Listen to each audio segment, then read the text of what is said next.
ربنا سبحانه وتعالى يوفقنا جميعا للإدلاء بمعلومات. طيب دخلنا هوا الآن. السلام عليكم ورحمة الله وبركاته، تحياتي لكم جميعا كل محبي ومتابعي قناة حقائق الأديان. يتجدد اللقاء مع حضراتكم ومع الضيوف المحترمين الذين يجيدون لغة الحوار. رحب بكل السادة المشاهدين محبي ومتابعي قناة حقائق الأديان، أهلا وسهلا بحضراتكم، منورنا على البث المباشر. ونتحياتنا أيضا للمشرفين المحترمين. أتمنى من حضراتكم بعد إذنكم، عنوان الحلقة حساس جدا، ويحسب للشيخ عثمان والشيخ علاء أنهم انتدبوا لمواجهة هذا العنوان: الاحترام المتبادل بينكم على الشات، احترام الرموز، احترام المقدسات. بعد إذن حضراتكم، والضيوف هتكون يعني نموذج لحضراتكم بعد إذنكم. طيب، عنوان اليوم هو ما بين السنة والشيعة، ما بين الشيخ عثمان الداعية الإسلامي السلفي والشيخ علاء المهدوي الداعية الإسلامي الشيعي، بخصوص السيدة عائشة. شيخ عثمان، بعد التحية لحضرتك، أهلا وسهلا بيك. هنبدأ مع حضرتك 7 دقائق توضع لنا ضوابط عن السيدة عائشة، ثم هننتقل إلى الشيخ علاء ونسمع ما هو اعتراض الشيعة الاثنى عشرية، الشيعة الإمامية الاثنى عشرية في هذا الأمر. تفضل يا فندم. الحمد لله والصلاة والسلام على رسول الله. الحمد لله الذي وفقنا وأن ندافع عن أمهات المؤمنين رضوان الله عليهم. بادئ الأمر لا بد أن نجعل أساسا للمناظرة، لا بد أن تكون المناظرة فيها ابتغاء وجه الله سبحانه وتعالى، ليس هناك منتصر. الانتصار يكون الانتصار لدين الله سبحانه وتعالى، فلسنا في غزو ولا في معركة ولسنا في قتال، بل يكون العنوان في هذه المناظرة لتظهر لا لأظهر، يعني ليظهر دين الله ويظهر الله سبحانه وتعالى ويظهر الحق، لا ليظهر الشيخ عثمان أو يظهر الشيخ علاء. هذا بدأ الأمر. نرجو أن تكون هذه الكلمات خالصة، وأرجو من الله سبحانه وتعالى إن كان الحق مع الشيخ علاء أن يظهره على لسانه وأن نستفيد جميعا، وإن كان الحق على لساني أن يظهره على لساني. والله لا نريد إلا حقا، فإن المسألة عظيمة، مسألة جنة أو نار، مسألة جنة أو نار. أمهات المؤمنين، وما أمهات المؤمنين، وعائشة وحفصة التي فيها المشكلة بين السنة والشيعة. نجعل كتاب الله حاكما، نجعل كتاب الله حاكما. الله سبحانه وتعالى مدح أمهات المؤمنين بآيات جميلة عظيمة، ولا أعلم كيف إخواننا الشيعة عندما يقرؤون هذه الآيات أفلا يتدبرونها. ومن هذه الآيات أن الله سبحانه وتعالى أمر نبيه، قال: ولا يحل لك أن تبدل بهن من أزواج. يعني الله سبحانه وتعالى يقول لك يا محمد أن هذه النساء اللواتي عندك أزواجك امسك بعصمهن ولا تتبدل أو لا تبدل منهن زوجة. ما أجمل هذا الكلام. وإذا جينا إلى نفس الصفحة في آخر الآية أو في الصفحة الثانية، الله سبحانه وتعالى يقول يعني إن كنتن، يأمر النبي أن يخيروهن، إن كنتن تردن الله، إن كنتن تردن الدنيا وزينتها فتعالين أمتعكن وأسرحكن سراحا جميلا، وإن كنتن تردن الله ورسوله والدار الآخرة فإن الله أعد للمحسنات منكن أجرا عظيما.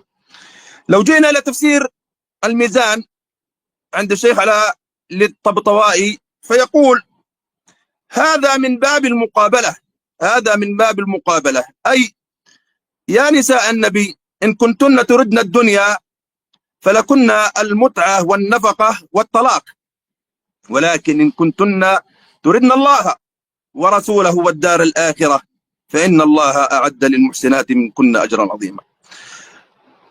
فإن الجميع متفق أن النبي صلى الله عليه وآله وسلم لم يطلق نساءه، وفي ذلك أنهن أردن الله ورسوله والدار الآخرة، فمن أراد الله ورسوله والدار الآخرة نقطع بإيمانه، لأن كلام الله حق، ومن باب الإخبار ومن باب الأخبار، والأخبار لا تنسخ. ونجد آية في كتابه سبحانه وتعالى عندما ذكر يعني وأمر نساء النبي بآيات متوالية، ثم يقال إنما يريد أن يذهب عنكم الرجس أهل البيت ويطهركم تطهيرا. أيها نساء النبي صلى الله عليه وسلم، يا نساء النبي. العجيب أن إخواننا الشيعة بارك الله فيهم يعني قالوا حتى أن شيخهم الطوسي قال إن هذه الآيات يعني الناظر إليها ليست متناسقة، يعني كيف يذكر نساء النبي ويأمرهن ثم يأتي ويذكر آل بيته علي وفاطمة والحسن والحسين، كيف يذكرهم؟ فيقول يعني الطوسي أن هذا من الآيات ربما سقط من كتاب الله آيات، وقال بمعنى كلامه وقد جاءت الأخبار بذلك، حتى أنه غير مقتنع في هذا الترتيب، أن هذا الترتيب لم يجئ إلا في زوجات النبي صلى الله عليه وسلم. قال واذكرنا ما يتلى عليكن من آيات الله والحكمة، أي اذكرنا يا نساء النبي كلام الله سبحانه وتعالى، واشكرنه أنه أنزل آيات الله والحكمة في بيوتكن، وأن تكن مبلغات. فكانت عائشة من أشد الفقيهات التي بلغت دين الله سبحانه وتعالى. فنجد أيضا يعني من مدح عائشة في كتب الشيخ علاء، في كتبك يا شيخ علاء، يعني يقول في كتاب التبيان للطوسي في قولة لستن كأحد من النساء، فيقول الطوسي إنما قال كأحد ولم يقل كواحدة، لأن هذا نفي عام، أي لأن أحد نفي عام للمذكر والمؤنث. هل تعلم أن الطوسي يعني في كلامه هذا يقول أن زوجات النبي صلى الله عليه وآله وسلم خير شكرا من شيخ علي. عثمان الداعية الإسلامي، بشكر حضرتك. ننتقل للشيخ علاء. شيخ علاء اتفضل. اللهم صل على محمد وآل محمد وعجل فرجهم. حياكم الله جميعا الأخوة والأخوات. هو موضوعنا ليس في نساء النبي بالعموم، فنساء النبي عندنا أمهات المؤمنين كخديجة وزينب وماريا وأم سلمة رضوان الله عليهن، إنما مشكلتنا فقط في عائشة وحفصة، وليس موضوعنا بصدد إثبات آية التطهير في من نزلت، لأن هذا موضوع وحد، إنما موضوعنا فقط في عائشة. أول بداية، لو أردنا أن نسرد عائشة في كتب السنة من طعنها ليكون لدينا على 3 سياق. السياق الأول المجموعة الأولى الطعن برسول الله، السياق الثاني الطعن في القرآن، السياق الثالث الروايات الغير إخلاقية. وسنتناول مجموعة بعد مجموعة من روايات في عائشة. زين، أنا أقول في عائشة هو يجعل من عائشة تمثل جميع نساء النبي، وهذا مو صحيح، لأننا لا نختلف في نساء النبي. أما في آية التطهير هو الذي يريد أن يثبت لنساء النبي. اذهب إلى صحيح مسلم باب فضائل أهل البيت، رواية صحيحة، سألوا زيد ابن أبي الأرقم إنك صليت خلف النبي ورأيته؟ قال بلى بلى بلى. النساء من أهل بيته؟ قال لا، إنما أهل بيته من حرمت عليهم الصدقة. سقطت آية التطهير على عقابها. أما تقول ما يقول الطوسي إنه سقطت من الآيات، هذه زيادة منك، لأن النص الذي عند الطوسي لم يقول بذلك. في كتاب التبيان في تفسير القرآن. هذه زيادة منك ويعتبر تدليس في عالم المناظرات، لأن الطوسي ذكرها في الجزء الأول الصفحة 223، لم يذكر هذا، بل هو يتكلم على لسان المخالف، يقول لو جاءنا مخالف ليقول إنه السياق لا يتم، لأن القرآن يتكلم بالمذكر بالمؤنث، فلماذا غير إلى المذكر؟ هو يتكلم عن لسان الحال، ثم يرد الطوسي. هذه النقطة الأولى. تذهب نعم إلى كتاب الطوسي موجود هذا الكلام. نعم، نأتي إلى عائشة وطعنها برسول الله. عائشة تقول عمر يعترف في صحيح البخاري: يا عائشة أبلغ من شأنك أن تؤذي رسول الله. انظروا إلى أخلاق عائشة الفقيهة، ماذا تقول ضد الصحابي المبشر في الجنة؟ قالت: يا ابن الخطاب عليك بعيبتك. نريد أن نعرف ما هي العيبة. أم المؤمنين تطعن بسيدنا الفاروق عمر، عائشة الرافضية الشيعية تطعن بسيدنا عمر، تقول له عليك بعيبتك. هذا عمر يعترف، يقول: ثم دخلت على حفصة فقلت: يا حفصة والله إن رسول الله لا يحبك. سجلها يمك. هل عمر صدق بهذا القسم أم كذبه؟ إذا صدق حفصة باي باي جنة، وإذا كذب عمر فباي باي عمر، لأنه يقسم كاذبا، ومن علامات المؤمن ليس كاذبا. هاي سجلها يمك. النقطة الثانية: عائشة في صحيح مسلم تتم في السفر. انظروا عائشة كيف تغير بسنة رسول الله. عائشة تبتدع في الدين، عائشة في كتب السنة تبتدع في الدين. نأتي إلى رواية في صحيح مسلم إن عائشة، نعم رقم الحديث 1028، انظروا: الصلاة أول ما فرضت ركعتين فقرت صلاة السفر وأتمت صلاة الحضر. قال الزهري: فقلت لعروة: ما بال عائشة تتم في السفر؟ عادة اللي يسافر وماذا يقتصر في الصلاة قصر، مو هذا الصحابي تفاجئ يقول: ما بال عائشة تتم في السفر يعني الصلاة؟ قال: إنها تأولت كما تأول عثمان. هذا مين يقول؟ عروة. مين عروة؟ من رواة البخاري. كم رواية ناقل عن عائشة؟ 100 رواية. يقول على أم المؤمنين عرض النبي إنها تؤول في الدين، والعياذ بالله. عروة الرافض يطعن بعرض رسول الله. سجلها يمك. أيضا عائشة تتظاهر على رسول الله باعتراف ابن عباس واعتراف عمر، والله تبارك وتعالى يقول في سورة التحريم: إن تتوبا إلى الله فقد صغت قلوبكما وإن تظاهرا عليه فإن الله مولاه. اللي يتظاهر على رسول الله منه خصمه؟ الله مولاه، وجبريل وصالح المؤمنين والملائكة بعد ذلك ظهيرا. يعني الله معركة بدر نزلت 3000 من الملائكة روحوا ناصروا محمد، بس اللي يتظاهر على رسول الله الله خصمه، وجبريل صالح المؤمنين والملائكة. يا ابن عباس من هي التي تظاهرت؟ قال: أردت أن أسأل عمر بن الخطاب فقلت: يا عمر من المرأتان اللتان تظاهرتا على رسول الله؟ رواية سنية موحدة لا تشرك بالله أحدا. فلما أتممت كلامي حتى قال: عائشة وحفصة. صحيح مسلم تفسير القرآن الحديث 4534، صحيح مسلم باب الطلاق الحديث 2706. انظروا، إذن خصم عائشة وحفصة الله، لأن القرآن يقول: وإن تظاهرا عليه فإن الله مولاه. ابن عباس وعمر يعترف إنها عائشة وحفصة. سجل الثانية عندك. نعم. ثالثا: عائشة متهمة في قتل رسول الله في صحيح مسلم، وهذا السؤال والثقة عندك. عائشة تقول: لددنا رسول الله في مرضه فجعل يشير إلينا ألا تلدوني، قلنا كراهية المريض للدواء فلددناه، فلما أفاق قال رسول الله: ألم أقل لكم ألا تلدوني؟ قلنا كراهية المريض للدواء، فأشاروا إلى العباس، قال العباس: لمن شهدكم؟ وضعوا السم لرسول الله وقتلوا. سؤالي لك والثقة: لماذا البخاري جعل هذه الرواية إذا قلتم أنتم دواء كما يقول البخاري هو السم؟ لأن ما معقول اليوم امرأة تعالج زوجها وتنكر. طيب ليش تنكر؟ لماذا ألتموني؟ قالوا فأشار إلى العباس. سؤالي هنا أستاذ محمد، سؤالي: لماذا البخاري وضع رواية لددنا رسول الله وضعها في باب الديات إذا نال أهل الرجل من الرجل؟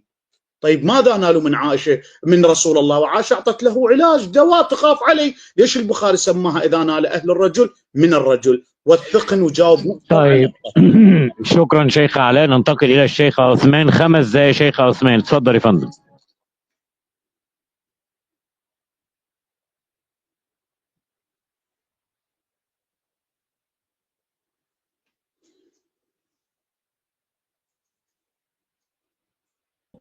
افتح ميوت من عندك يا شيخ عثمان لو سمحت، وابدأ من نحمده الأول. ونصلي على نبيه الكريم. نحمده ونصلي على نبيه الكريم. أولا كلام الله واضح، فأزواج النبي تشمل عائشة وحفصة. الله سبحانه وتعالى لما يجمع كزوجات النبي تكون عائشة على رأسهن، تكون عائشة على رأسهن. أما الروايات التي جاء بها الشيخ يعني سبحان الله، يعني لو كان فيها طعن كما يقول لما تناقلها آلاف السنة من ذاك العصر إلى عصرنا. لكن سبحان الله كما قالوا أحبك أأكل، كما قالوا في المثل المصري، يعني بحبك باكل لأجل عيونك زلط، بكرهك بشوف كل حاجة منك غلط. فسبحان الله هذه العاطفة في قلوب إخواننا الشيعة والكره يجعل من تأويل هذه الروايات إلى الظن السيء. رواتنا لم يروها كما قلت. أما قولك أن عمر حلف لحفصة، حتى لو حلف عمر، هل عمر معصوم؟ عمر لم نقل أنه معصوم، لم نقل أنه معصوم. حلف أن النبي وأخطأ، حتى لو أخطأ هل تظن ذلك أنه يخدش بعمر؟ أو لما بلغ النبي صلى الله عليه وسلم ماذا حكم على عمر؟ ماذا حكم على عمر؟ ورواية لا تلدوني، نعم المريض، حتى لو أنت كنت مريضا يا شيخ على سبحان الله، المريض يعني ربما يكون في هذه اللحظات يعني لا يحب الدواء وكذا، فكان من محبة عائشة رضي الله عنها وأرضاها أن تعطيه الدواء. أما قولك السم هذه من كيسك يعني لا أدري من أين أتيت بكل كلمة سم، فسموا النبي صلى الله عليه وسلم. يعني لو أنهم سموا النبي لأن النبي عاش بعد ذلك بأيام لقال سمتني عائشة. ولكن سبحان الله كما قلت لك كره وعاطفة في القلب وحقد على أمات المؤمنين. نرجع إلى آيات الله سبحانه وتعالى. الله سبحانه وتعالى خيرهن يا شيخ علاء، خيرهن. ارجع لآيات القرآن، أنا القرآن هو الفيصل بيني وبينك. الله خيرهن فاخترنا الله ورسوله والدار الآخرة. فهل من تختار الله ورسوله والدار الآخرة هل هي منافقة؟ وإن كانت منافقة هل علم النبي نفاقها؟ وإن لم يعلم النبي نفاقها كيف علمتم أنتم نفاقها ولم يعلمه النبي صلى الله عليه وسلم؟ وإن كان النبي يعلم أنها منافقة لماذا لم يطلقها والنفاق أشد من الكفر ولا تمسك بعصم الكوافر؟ وهل النبي صلى الله عليه وسلم، النبي صلى الله عليه وآله وسلم يعني لما يعني رواية عندكم انظر هذه الرواية في آية التخيير، ويقول عنها في كتاب الكافي الجزء 6 صفحة 139 موثق، الرواية موثقة.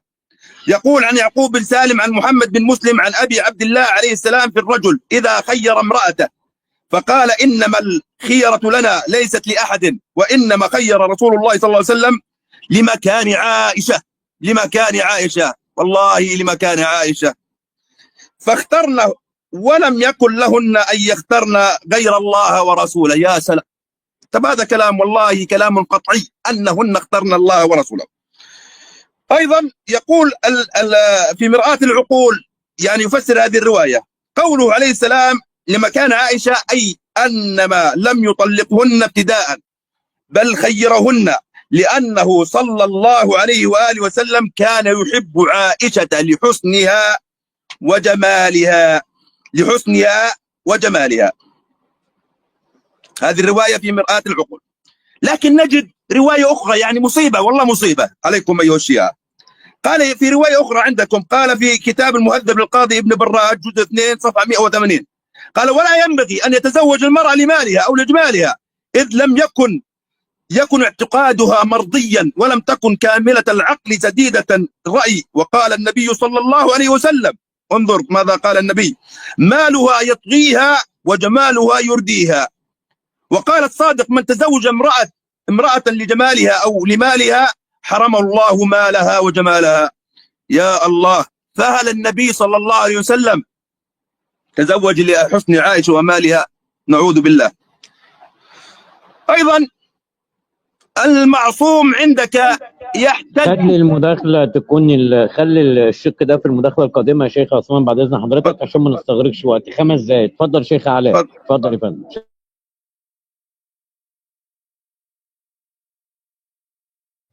سألناه سؤال: لماذا البخاري جعلها في فصل الديات باب إذا نال أهل الرجل إذا نال أهل الرجل من الرجل؟ لم يجيب، لأن السؤال لم يجيب عليه عالم من علماء السنة وبل لم يذكروه أصلا، فهو لم يجيب. ثم قال إن عائشة إن النبي لا يحب الدواء. أنت قاعد تتعامل ويا طفل لو رسول الله، صدق تحكي لا تتكررها، عيب قدام الناس، عيب قدام العرب شو تقول علينا؟ زين، تخاف على رسول الله، تكذب، تتهم العباس عم النبي. فأشاروا إلى العباس، فالنبي قال لهم: العباس لم يشهدكم، إذا هو دواء ليش خايفة من عنده هي؟ وطيب ليش البخاري وضعها في فصل الديات باب إذا نال أهل الرجل؟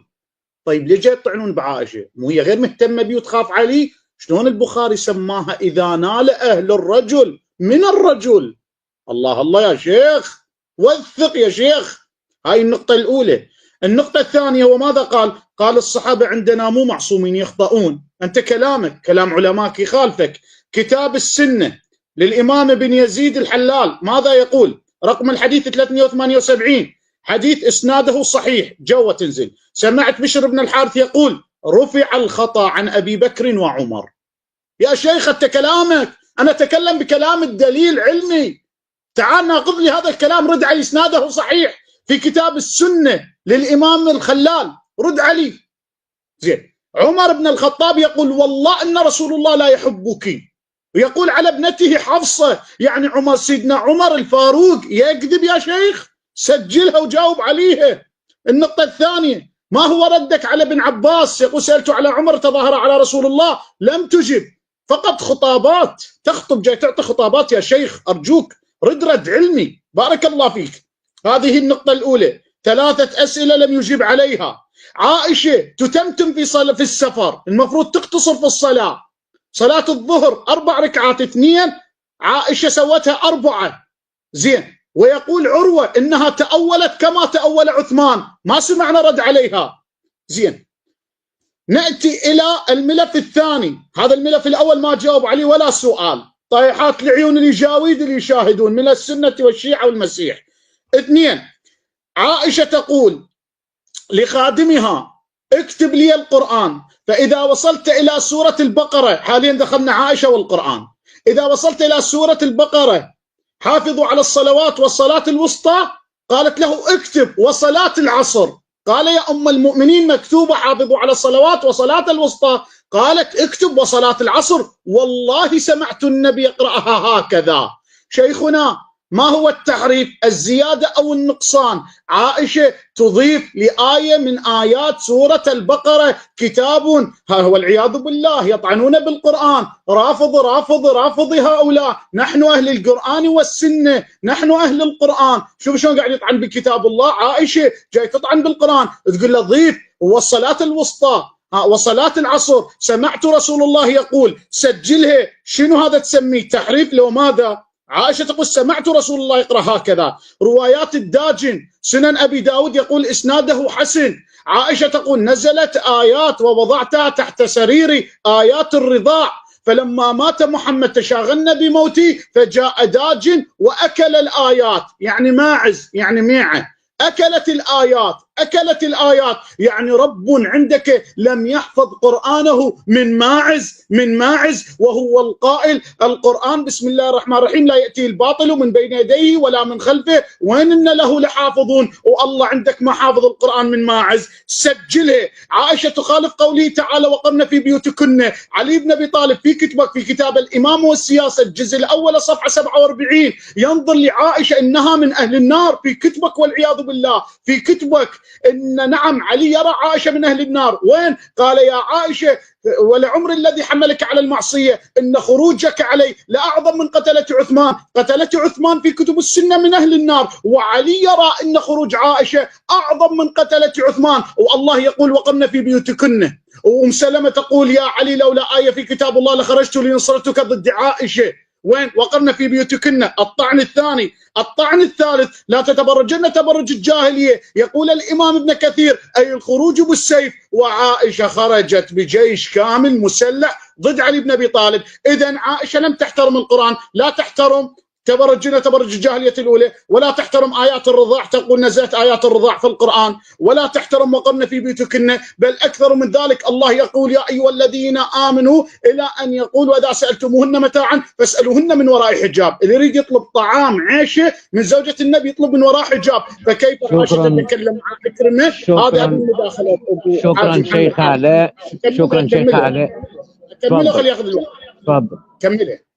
القرآن يقول وإذا سألتموهن متاعا فاسألوهن من وراء حجاب. يعني زوجة النبي اللي يطلب من عندها طعام من وراء حجاب. ولكن عائشة كيف تتكلم مع عكرمة من دون حجاب وتقول له إن أبو عبد الرحمن يمسك زوجته في الليل الأليل وينفضها نفض الأديم. الرواية ثياب الخضر في صحيح البخاري. ردها يا شيخ لأن موقفك واضح لتبرئة عائشة.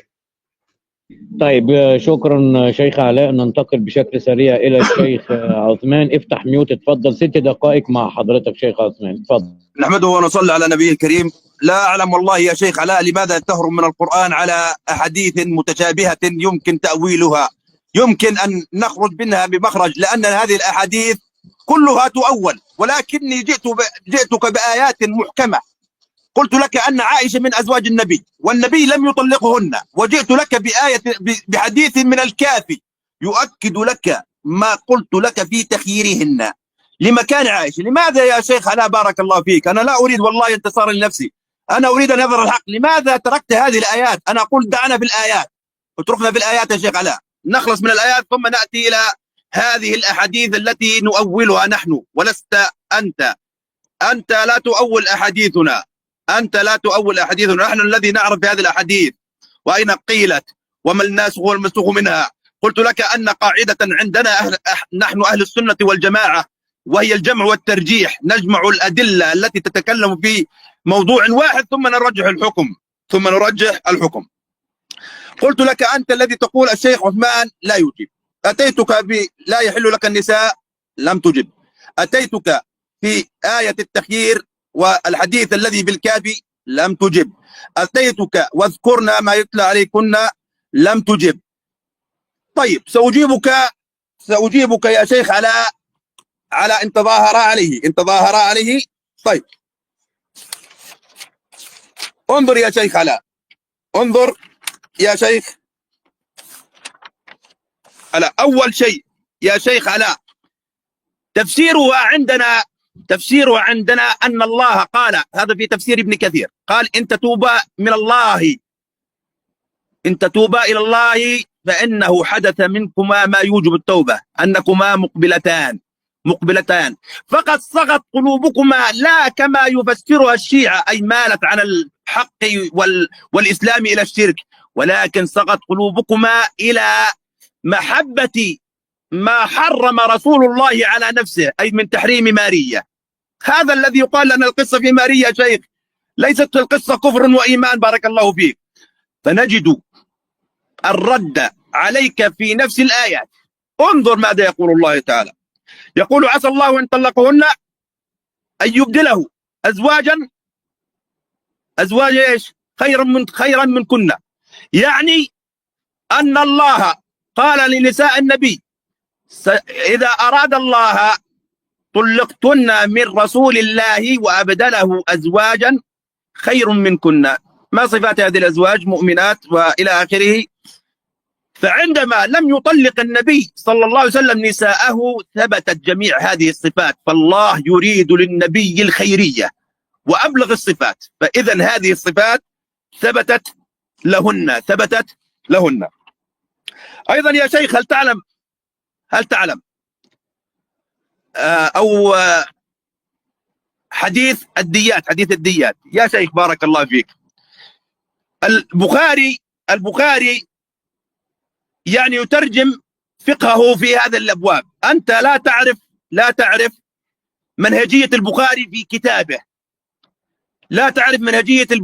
كتابه، البخاري يجمع أحاديث كثيرة في باب ثم يجعل على ترجمة هذا الباب الفقه الذي يريد أن يبينه في هذا الباب. طيب، أما وقرن في بيوتكن، نعم يا شيخ، يعني لا أعلم والله لا أعلم. وقرن في البيوت بشكل كامل، أي لا تخرج. عندنا في فقهنا السني، لا أعلم عن فقه الشيعي. إذا المرأة أرادت أن تخرج لمصلحة تخرج لمصلحة معتبرة، بل أن الله أمرنا بالإصلاح، بل أن أجر المصلح بين الناس خير من اعتكافه في مسجد النبي. عائشة كانت تعرف هذا الفقه من النبي صلى الله عليه وسلم،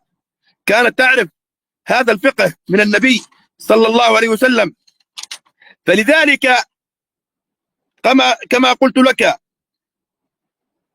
هل تابت عائشة وحفصة؟ نقول لك نعم. عندما هجرهن النبي بكينا وندمنا، وحديث صحيح عندنا يقول إنما الندم التوبة، لا يهمني ماذا تعتقد، إنما الندم التوبة. فتابت عائشة وقرن في بيوتكن، نفذ الشرط الذي وراءها، قال ولا تبرجنا، وعائشة لم تبرج الجاهلية، فإذا خرجت لمصلحة معتبرة.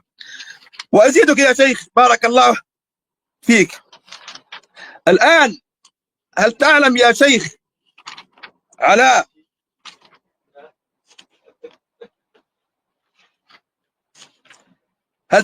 أنه جاء عندك من علمائك تبرئة عائشة رضي الله عنها من حرب الجمل؟ قال السيد فضل الله، هذه مقولة له وهو عالم من علمائك، في مقابلة له مع مجلة الأفكار في عددها بتاريخ 12 شوال الموافق ل 2002 ميلادي، حيث قال حتى أن السيدة عائشة أم المؤمنين لم تكن هي التي تقود الحرب، بل كان يقود الحرب طلحة والزبير، فعائشة خرجت لمصلحة. أما التأول يا شيخ يعني لا أعرف. المتأول من تأول وأخطأ له أجر، هذا في فقهنا، ومن تأول وأصاب له أجرين. فإذا إذا أخطأت عائشة نقول لها أجر بإذن الله تعالى. وأختم في هذا الشيء إذا سمح لي دقيقة واحدة. هل تعلم يا شيخ علاء أن فقهك، الفقه الذي عندك أنت أكثره يعني أو بلغ ذكر عائشة في فقهك الشيعي 300 مرة في 37 كتاب، في 37 كتاب أنت تقرأ فقه السيدة عائشة رضي الله عنها، حتى أن المعصوم ينقل عنها حديثا يقول عن أبي عمير عن حماد الحلبي قال سألت أبي عبد الله عليه السلام عن رجل أهل بالحج والعمرة جميعا ثم قدم مكة والناس بعرفات، فخشي أن هو طاف وسعى بين الصفا والمروة أن يفوت الموقف، قال يدع العمرة فإذا تم حجه صنع كما صنعت عائشة. يا سلام يا سلام، ولا هدي عليه. شكرا لحضرتك شيخ عثمان، بشكر حضرتك. شيخ علاء 6 دقائق أيضا، تفضل. شكرا. طيب، اولا هو قاعد يستدل بفضل الله وجريده فضل الله بيش الكيلو عندي، ترى فضل سيد فضل الله ترى ما محترم عندي وما احترمه انا، واضح. وبال 2001 وتستدل بجريده، شيخ ايش كبرك وش قدك تستدل بجريده انه بال 2001 صديق كذب، تستدل عليه بكتاب من الكتب المتقدمه. هاي النقطه الاولى. النقطه الثانيه يقول في تفسير ابن كثير فصغت قلوبكما، يقول لا ليس تفسيرها كما يفسرها الشيعة. اتحداك تطلع ابن كثير اصلا فسر كلمه صغت قلوبكما، ابن كثير ما فسرها. طيب صغت قلوبكما اي مالت عن الحق، منو اللي فسرها؟ علماء السنه. تفسير البغوي ان تتوبا الى الله فقد صغت قلوبكما، يقول اي زاغت ومالت عن الحق. كفر لي امامك البغوي، يلا يا شيخ كفر لي. تعال امامك السعدي قال ان تتوبا الى الله فقد صغت قلوبكما، الخطاب للزوجتين من ازواج رسول الله عائشه وحفصه كانتا سببا للتحريم، وقد صغت قلوبكما اي مالت وانحرفت. يقول ليس كما تفسرون الشيعه، طلعوا علماء هم يفسرونه، واصلا قاعد يقرا من ابن كثير، وابن كثير اصلا ما فسر كلمه صغت قلوبكما، يعني هو يقرا على ابن كثير ويكذب امامنا. ابن كثير ما فسر كلمه صغت قلوبكما، لماذا تكذب امام الجمهور؟ الصفحه الرابعه من كتاب تفسير ابن كثير ما فسرها، ليش انت قاعد تفسر من يمك؟ يعني يخلي عينه على الشاشه ويحكي من يمه، يريد يوهم انه ابن كثير. يا شيخ انا قوقل الشيعه، حافظ دينك من طوله الى عرضه، لا تدلس. قال عندكم في كتاب اصول الكافي يغرد بها، وعفته ما جاوبت علي بالمداخله الاولى، ليش؟ عفته يكلب بيها، راح اقبل الروايه اصول الكافي، تقبلها؟ قال اقبلها، ونفتخر بان الروايه عند الشيعة تشهد لعائشه، تعال نكملها الروايه وشرحها للاخير، انا ملتزم بها، وما جارتك عفتك تتكلب بيها وتفتخر بيها، تعال كملها، لانك باتره في اصول الكافي يقول قوله عليه السلام اللي هو الشرح بترى، لما كان لعائشه لم يطلقها ابتداء بل خيرهن، لان صلى الله عليه واله كان يحب لعائشه لحسنها وجمالها. هو قرأ كمل، ايش قال بعد؟ قال انه لو كنا اخترنا المفارقه لم يكن يقع الطلاق الا بان يطلقهن الرسول، كما هو الظاهر من اكثر الاخبار ان الرسول طلقها. يلا ليش ما التزمت بهذا الكلام بان رسول الله طلقها وبترت كلام اصول الكافي؟ يعني على علمائك يا شيخ احتراماتي لك تكذب، على علماء الشيعه امامي تكذب، هذا مو حوار هذا. زين، سالناه على روايه اللد، قال البخاري جعلها باب فقه. حبيبي تعرف شنو باب الديات؟ الديه، القتل المتعمد عليه ديه، قتل غير متعمد يسمى ديه. لماذا البخاري جعل هكذا روايه؟ فضيله تعتبر لعائشه، تعطي علاج لرسول الله، علاج لرسول الله يسميها ديات. شنو الديه؟ سماها ديه، حكم فقهي يترتب عليه حكم فقهي. شنو البخاري قاعد يلعب؟ لماذا تطعن بعلماء؟ كتاب صحيح النسائي بأن رسول الله طلق عائشة، الراوي عبد الله بن عمر، المحدث الألباني، المصدر صحيح النسائي الصفحة 3562، خلاصة حكم محدث صحيح، قال إن النبي كان طلق حفصة ثم راجعها. يلا يا شيخ، طلقها في كتبك بحديث صحيح، اللي راوي الحديث ابن الفاروق عبد الله ابن عمر، أتحداك الآن تردها إن استطعت. روايات كلها ما جاوب عليها، 4 مداخلات، مجموعتين من الروايات. عائشة تظاهرت على رسول الله، يقول لا نفسر كما تفسر. يا أخي ابن عباس يسأل عمر، يقول له يا عمر من المرأتان؟ قال حفصة وعائشة قد تظاهرا على رسول الله. يعني أنت تكذب عمر وتكذب ابن عباس وتكذب مفسرينك وتكذب القرآن الكريم، ولن تستطع، لأن الشخص مهما لمعته ومهما زينته وجعلته طاووس، يأتي يوم يخرج العفانة أمام الناس كما أخرجناها من كتبك. عائشة تحرف القرآن الكريم في سورة البقرة وصلاة العصر، تقول سمعتها من النبي، لم يجب الشيخ أمامنا. عائشة في رواية الداجل لم يجب. خروج عائشة في كتب السنة وعلي بن أبي طالب يراها من أهل النار، لم يجب. تعالوا إلى المجموعة الثالثة، روايات عائشة. ماذا ننتفع نحن الأمة حينما رسول الله يعرقل معركة كاملة يبحث عن قلادة عائشة؟ مو عيب؟ جيش الكبرى وش قد يوقفوا على موت قلاده؟ شيخنا شو استفادينا احنا كأمة المسلمين ان الرسول يوقف جيش كامل يبحثون عن قلادة عائشة؟ الرواية في صحيح البخاري. شيخنا ما هو الحدث الذي حدثته عائشة وتقول لا تدفنوني عند قبر رسول الله فإني أحدثت بعده حدثا؟ أريد أن أعرف هذا الحدث. شيخ قولها بشجاعة ولا تتردد يا شيخ، ما هو الحدث الذي يمنع عائشة أن تدفن عند قبر رسول الله؟ ويقول الحديث رجاله الصحيح. ردها يا شيخ. شيخ ما هو الداعي لزوجة نبي تطالب بإربة مشابهة لإربة رسول الله، والإربة هو العضو، أي العضو الذكر، وتقول أيكم يملك إربة كإربة رسول الله. شيخنا نريد الإجابات على، لا تدفنوني عند قبر رسول الله، نريد إجابات على باب الديانة. مين اللي قال العبارة دي يا فندم؟ عيد العبارة دي تاني كده، مين اللي قال العبارة دي وفين الدليل؟ عائشة في صحيح البخاري تقول للصحابة أيكم يملك إربة كإربة رسول الله، يقول الشارح أي العضو. طيب خلينا ان احنا ناخد الكلمة من الشيخ علاء المهدوي وننتقل بشكل سريع. كل السادة المشاهدين ارجوكم وقف تعليقات والتفاعل مع البث بشكل قوي. شيخ عثمان بالمناسبة هو امام وخطيب مسجد محترم جدا في دولة عربية محترمة جدا. طب اتفضل شيخ عثمان، اتفضل يا فندم مع حضرتك 5 دقايق. نحمده ونصلي على نبيه الكريم. نعود لك يا شيخ علاء ولن نحررك من هذه المسألة. القرآن ضد عقيدتك، قالها من قبلي، قال أن مشكلة الشيعة ليست مع أهل السنة ولكن مشكلتهم مع القرآن، لأن إذا عرضنا ما يعتقدون على القرآن. موضوعي في عائشة. نعم في عائشة. ما أجبتني. لا يحل لك النساء، ما أجبتني. في آية التخيير ما أجبتني. واذكرنا ما أجبتني. في آية التطهير في نساء النبي، مع أن علماءك أنت وسأتي لك بروايات إذا أردت قالوا أن من أهل بيت النبي صلى الله عليه وسلم هي عائشة. هذه الآيات لم تجب عليها، أنت لم تجب ولا على واحدة. يعني لا أدري لماذا لا تجيب الآيات. طيب أجب على الآيات حتى أجيبك على الحديث.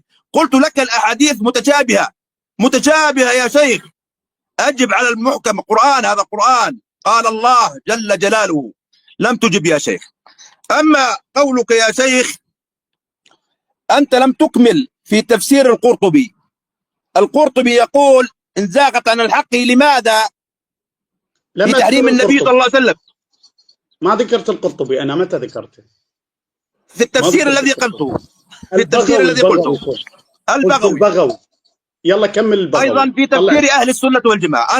أنا ربما سبق لسان في ابن كثير، سبق لسان في تفسير ابن كثير لما قلت ابن كثير وكان سبق لسان، لكن سبق لسان كان هذا. نعم سبق لسان وأخطأت، ونعم أعترف أن أخطأت، والاعتراف بالخطأ فضيلة. لا أصمم على الخطأ لأني لا أريد انتصارا لنفسي. ليست معركة يا شيخ علاء، ليست معركة حتى أظهر نفسي عليك. المطلوب منك بالله عليك أن تجيبني على هذه الآيات بشكل عظيم، وأن تجيبني على الفقه الذي أخذتموه من عائشة. هل هو الفقه، هل هذا الفقه تأخذونه في دينكم أم لا تأخذونه؟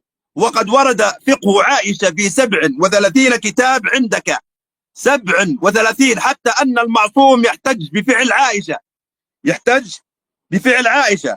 وقلت أن النبي تزوج لحسنها وجمالها، وفي رواية عندك من المعصوم يقول أن هذا من تزوج امرأة لحسنها وجمالها فإن يعني حرمه الله جمالها ومالها. يا الله، رسول الله يا شيخ علاء، لا إله إلا الله. والله شيء محزن الآن.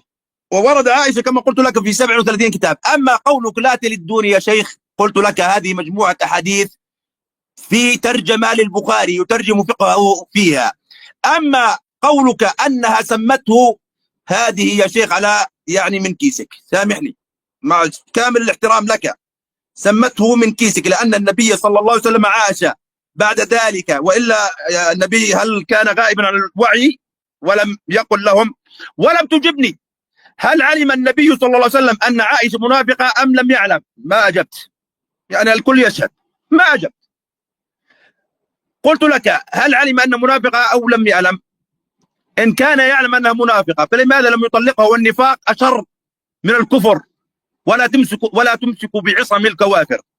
أيضا فإن كان لم يعلم أنها منافقة فكيف علمتم أنتم؟ بالله عليكم احترموا عقولنا. النبي لم يعرف وأنتم عرفتم؟ خدش في عصمة النبي صلى الله عليه وسلم. أيضا حديث التأويل أنها متأولة. نعم قلت لك المتأول عندنا له إذا تأول العالم وأخطأ له أجر، وإن تأول وأصاب له أجران. أما أن تأتي لي بكلام علمائي كلام علمائي. نعم أقول لك نحن لسنا كمثلكم يا الشيعة، نقول لك قاعدة عند أهل السنة والجماعة على كلام العلماء يستدل له ولا يستدل به. أما حديث الداجن فحديث ضعيف لأنه تفرد فيه محمد بن إسحاق، حتى لو ضعفه، حتى لو حسنه الألباني. فالتضعيف عندنا هو مقدم، لأن الجرح مقدم على التعديل. هذه قاعدة عند أهل السنة والجماعة في التضعيف والتصحيح.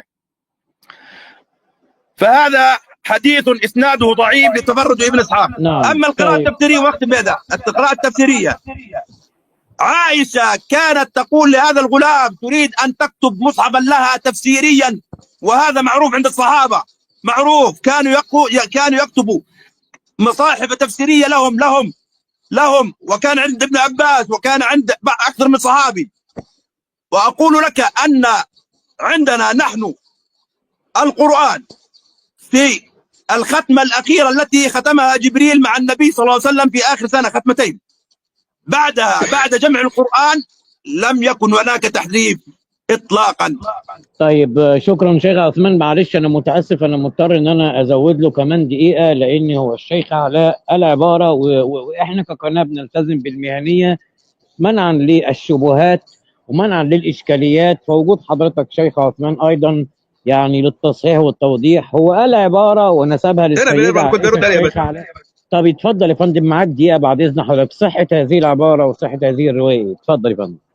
من يملك إربه، يعني النبي صلى الله عليه وسلم كان يضبط نفسه. من فسر هذه العبارة بالعضو أصلا؟ من فسر هذه العبارة بالعضو؟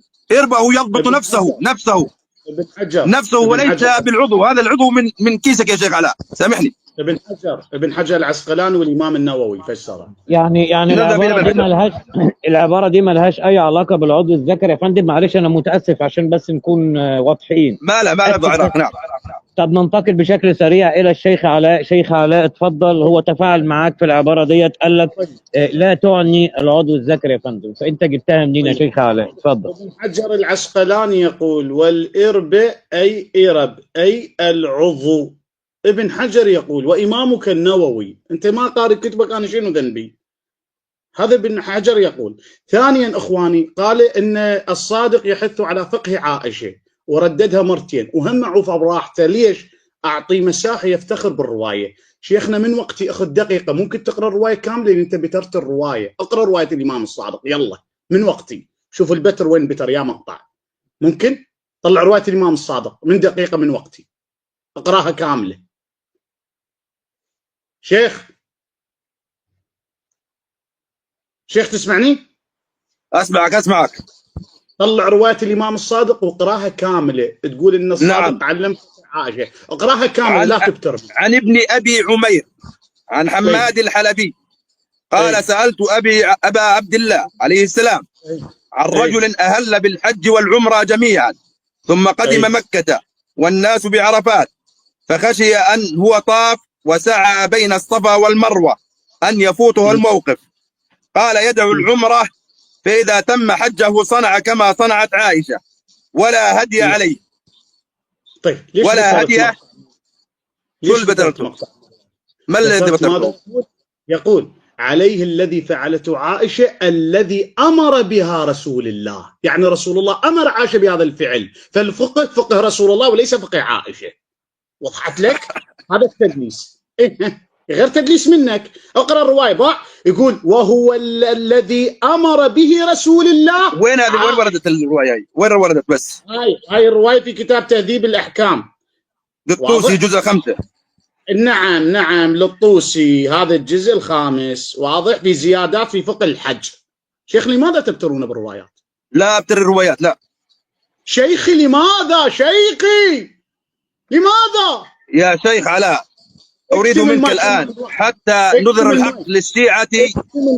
اكتم المايك خلنا ناخذ. رد على آيات بارك الله فيك. طيب إذا إخواني، أول بداية نسب إلى ابن كثير تفسير وهو لم يذكره ابن كثير، قال تفسير الشيعة وطلع تفسير علماء السعدي والبغوي. طيب قضية روايات انها رواية ضعيفة مالت رواية عائشة انه انه عائشة تجعل الايات تحت السرير واكلها داجن يقول ضعيفه، والامام مسند احمد بن حنبل رقم الحديث 26194 يقول واسناده الصحيح. تخيلوا احبتي، تخيلوا ليش هو قاعد يتعامل معي هكذا في الرواة ببتر وغيرها وغيرها. زين، ثم قال انه الامام ياخذ من فقه عائشة. هو يقول طيب مو الله عز وجل وافق على كلام الكفار، محدة مشركة قالت في القرآن ملوك إذا أدخلوا قرية أفسدوها، الله أيدها. طيب إيش المشكلة يعني؟ أو الله أيد الذي عزيز مصر إن كيدهن العظيم، الله أيده. الله الكثير من الكلام في المشركين في القرآن الكريم الله تعالى أيده. إيه نعم، تارة يطلع من الظالم يطلع كلام حقيقي، إيش المشكلة؟ زين، النقطة الثانية يقول رسول الله لماذا لم يطلق عائشة ولماذا لم يطلق حفصة؟ طيب هناك رواية طلقها حفصة. أما منافقة مع تعيش عادي جميل كلش طبيعي، كما أن النبي عندك كان متزوج وحدة من أهل النار، قتيلة، في كتاب تاريخ الطبري الجزء الثالث الصفحة 146 قتيلة زوجة النبي التي ارتدت عن الإسلام. نبيك مو طيبون للطيبات؟ مو هيك انتم تفهمون العالم؟ الطيبون للطيبات، اللي طيبون للطيبات عبالكم في الزواج. شو النبي متزوج وحده مرتده عن الاسلام، قتيله بنت قيس بن الاشعث. شيخنا انتم شلون قاعد تفهمون رواياتكم؟ شلون قاعد تفهمون قرانكم؟ زين، الاربه فسرناها من ابن حجر العسقلاني، روايه انها ايه التطهير اعطيناها من صحيح مسلم انها ليس في زوجات النبي.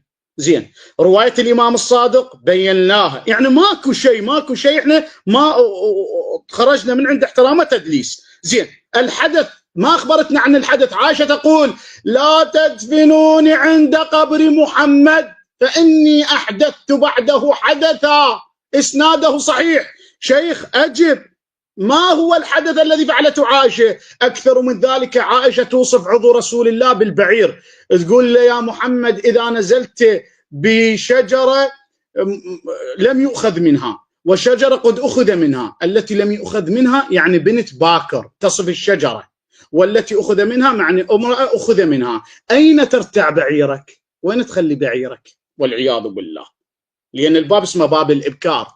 شوف أستاذ محمد وياي، عائشة تقول لرسول الله ايوه، ما انت بتقول انت الان بتقول كلام احنا هنعتبره ان هو اشكاليه او شبهه وكلام حساس جدا. ادينا الدليل عشان يقدر يتفاعل معاك الشيخ.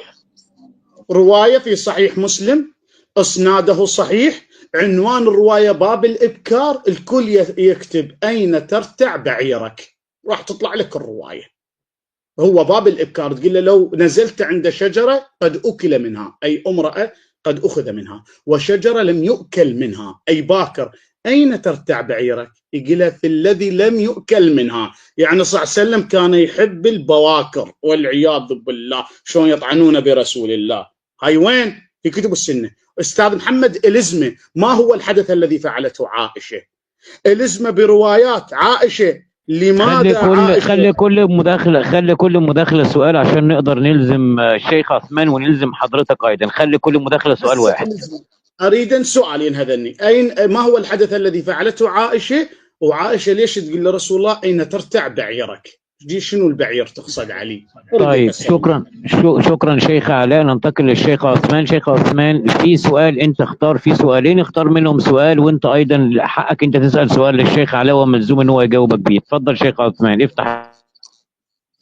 نحمده ونصلي على نبيه الكريم. والله يا شيخ علاء هداك الله، اللهم اهدي الشيخ علاء واهدني لما تحب وترضى. يا شيخ علاء بارك الله فيك، لماذا تهرب عن القرآن؟ يعني أنت تقول الشيخ عثمان لا يجيب، وأنت سألتك 3 أسئلة بالقرآن. القرآن يا حبيبي، القرآن مشان الله، القرآن، ولم تجب على كلام الله سبحانه وتعالى، وتقول لي الشيخ عثمان لم يجب عليه. أما قولك أن عائشة أحدثت، والله إن هذه ممدوحة لعائشة رضي الله عنها،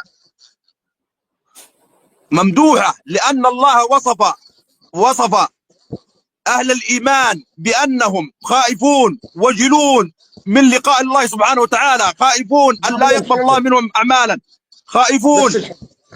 أريد أعرف الحدث، بس الحدث عائشة سوت وما الحدث لا أدري ما هو، أنا لا أدري ما هو الحدث، أنا لم أكن في قلب عائشة حتى أعرف ما هو الحدث، حتى لو ما كان الحدث أي حدث. هذا من صفات المدح عند عائشة أنها كانت تخاف الله سبحانه وتعالى، أنها سبحانه وتعالى كانت تقدم ما تقدم وقلبها وجل من الله سبحانه وتعالى، ليس كمن يصلي ركعتين ويتصدق بدينارين ويضمن الجنة. أيضا السؤال الآخر يا شيخ سامحني، حتى لو قال ابن حجر، حتى لو قال وأنا لم أرجع لابن حجر، أنا أرد عليك من كتاب الله سبحانه وتعالى في الإرب. الإرب هو الحاجة، وهو قول الله سبحانه وتعالى على لسان موسى. يا الله يا شيخ عثمان كم أنت قوي وترد بالقرآن، يا عسى أن ترد علي بالقرآن يا شيخ. قال عن عصاه، قال هي عصاي أتوكأ عليها وأهش بها على غنمي ولي فيها مآرب أخرى، ولي فيها مآرب أخرى أي الحاجات، حاجات أخرى. لقد بينت لك الإرب فاخرج من هذا الباب ولا تطعن بعرض نبيك في مخيلتك. سبحان الله. لأني يا شيخ علاء والله سامحني ليس الكلام لك، لأني لا أظن يعني الصحابة قرأوا هذا الحديث والذين بعدهم والذين بعدهم والذين بعدهم، لكن عندما جاء الشيعة فنجد الشيعي سامحه الله لا يفكر في مثل هذه الأحاديث إلا في منتصفه الأسفل، عندما يتفكر هكذا بالحديث. سامحكم الله على كل حال. نريد منك يا شيخ علاء جزاك الله خير، والله عندك قائمة كبيرة يستمعون لك، يعني نحن لا نتقارع كالتيوس ولا نتسايف كالمقاتلين، نريد أن نظهر الحق. قلت لك رد على هذه الآيات.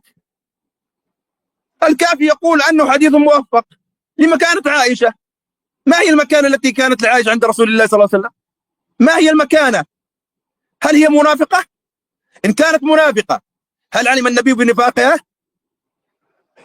إن علم النبي بنفاقها فالنفاق شر من الكفر، ولا تمسكوا بعصم الكوافر. هل طلقها النبي أم بقيت عنده؟ وإن كان لا يعلم بنفاقها إذن احترم عقولنا، وكيف عرفتم أنتم بنفاقها؟ أما خروجها على علي بن أبي طالب، أسألك سؤال ولك مداخلة في المداخلات الأخرى، ماذا فعل بها علي؟ ماذا فعل بها علي وقد أكرمها رضي الله عنه أشد إكرام، بل أنه حملها وقال عنها أنها زوجته في الدنيا والآخرة في كتابك. قال أيضا رواية عندك حتى أبين لك أنكم متناقضين. أنا انظر أستشهد في كتبك عن محمد بن يحيى، عن أحمد بن محمد، عن علي بن الحكم، عن موسى بن بكر، عن زرارة بن أعين، عن أبي عبد الله عليه السلام قال تزوجوا من الشكاك ولا تزوجوهم، فإن المرأة تأخذ من أدب زوجها ويقهرها على دينه. فهل لم يقدر النبي عندك يا شيخ علاء أن يقهر عائشة على دينه؟ هل الشيعة أفضل من النبي صلى الله عليه وسلم يقهرون نساءهم على دينهم وأدبهم والنبي لا يستطيع على ذلك؟ الله أكبر.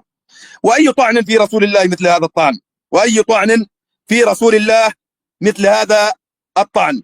انظر نرجع إلى عائشة وهي تمدح علي بن أبي طالب. لا سؤال حضرتك عشان الوقت خلص. سؤال حضرتك فين؟ سؤالي في التخيير، في آية التخيير والحديث الموثق في الكافي. ما هي المكانة التي كانت لعائشة؟ تفضل حضرتك. ننتقل إلى الشيخ علاء. شيخ علاء اتفضل.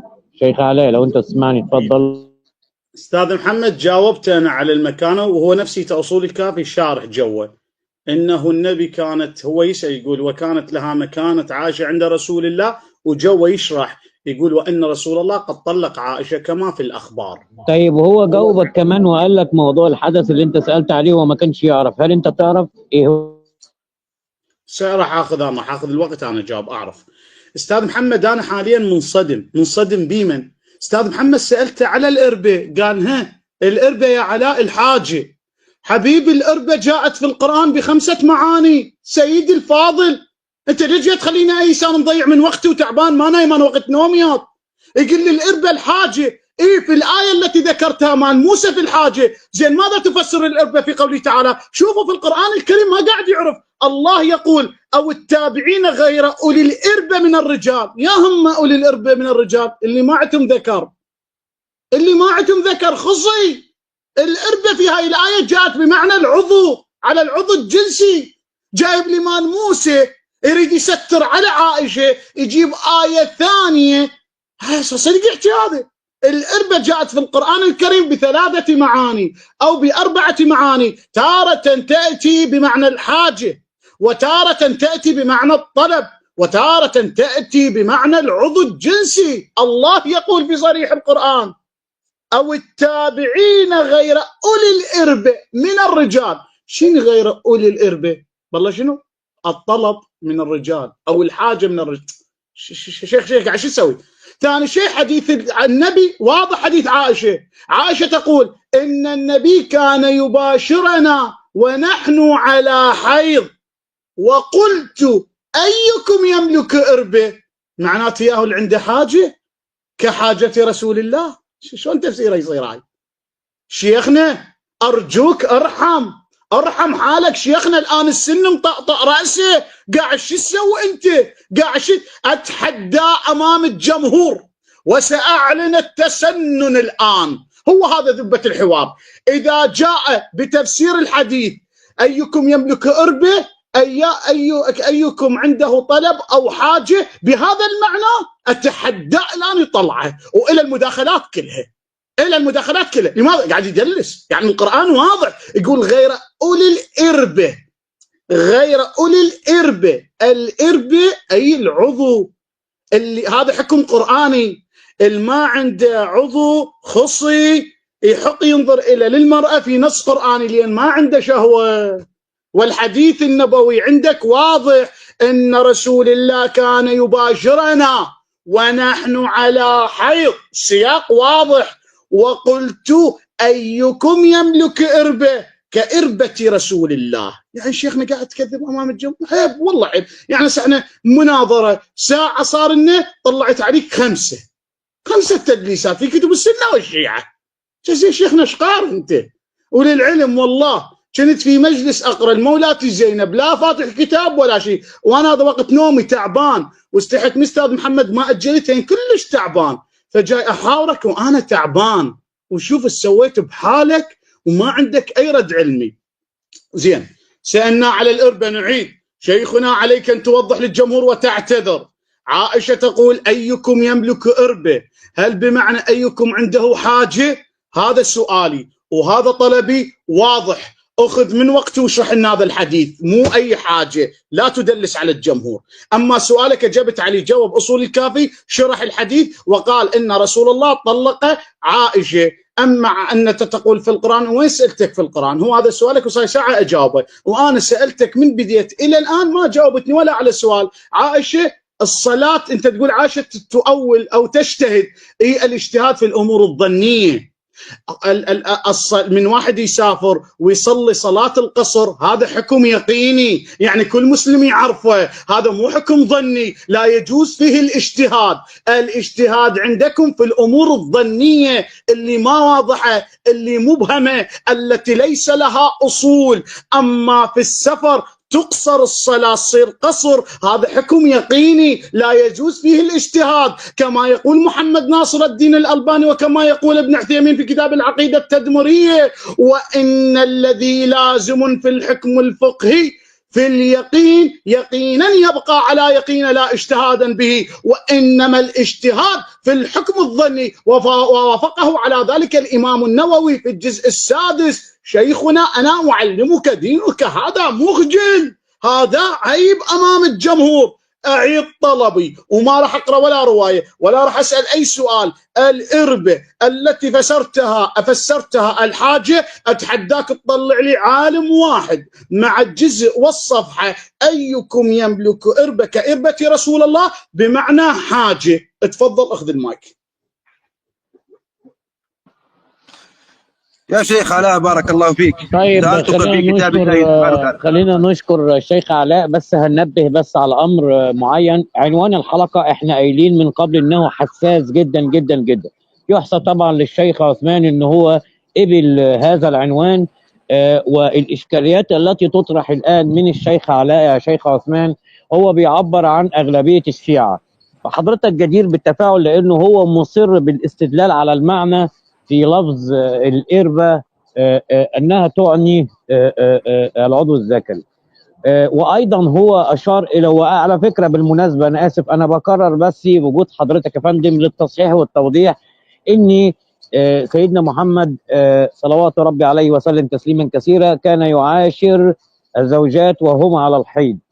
انا مش عارف العبارات ديت، بس التفاعل معاها يا شيخ عثمان مهم عشان خاطر المتلقي وهو المستهدف ما ياخدش الكلام ده من المسلمات الا ان حضرتك اكدت ان العبارات دي موجوده. اتفضل يا فندم.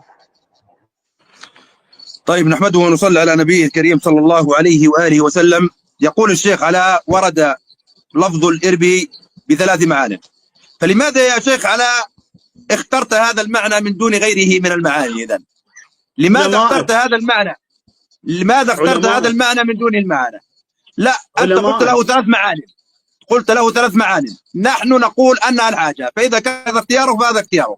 أيضا يا شيخ علاء، ايضا يا شيخ علاء انتظر وقتي انتظر. تقول ان عائشه طلقها النبي صلى الله عليه وسلم. لا خلينا في الاربه. لا خليك في الاربه، لا تخرج عن الاربه.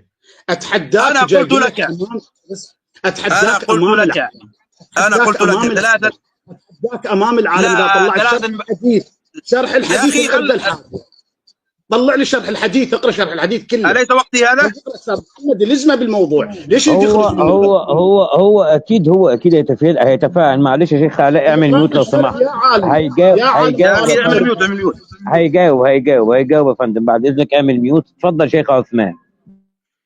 والله الايات لم يجاوب عليها الشيخ علاء بالمره الا من كتبه وقال طلقها، مع انه يخالف كتبه.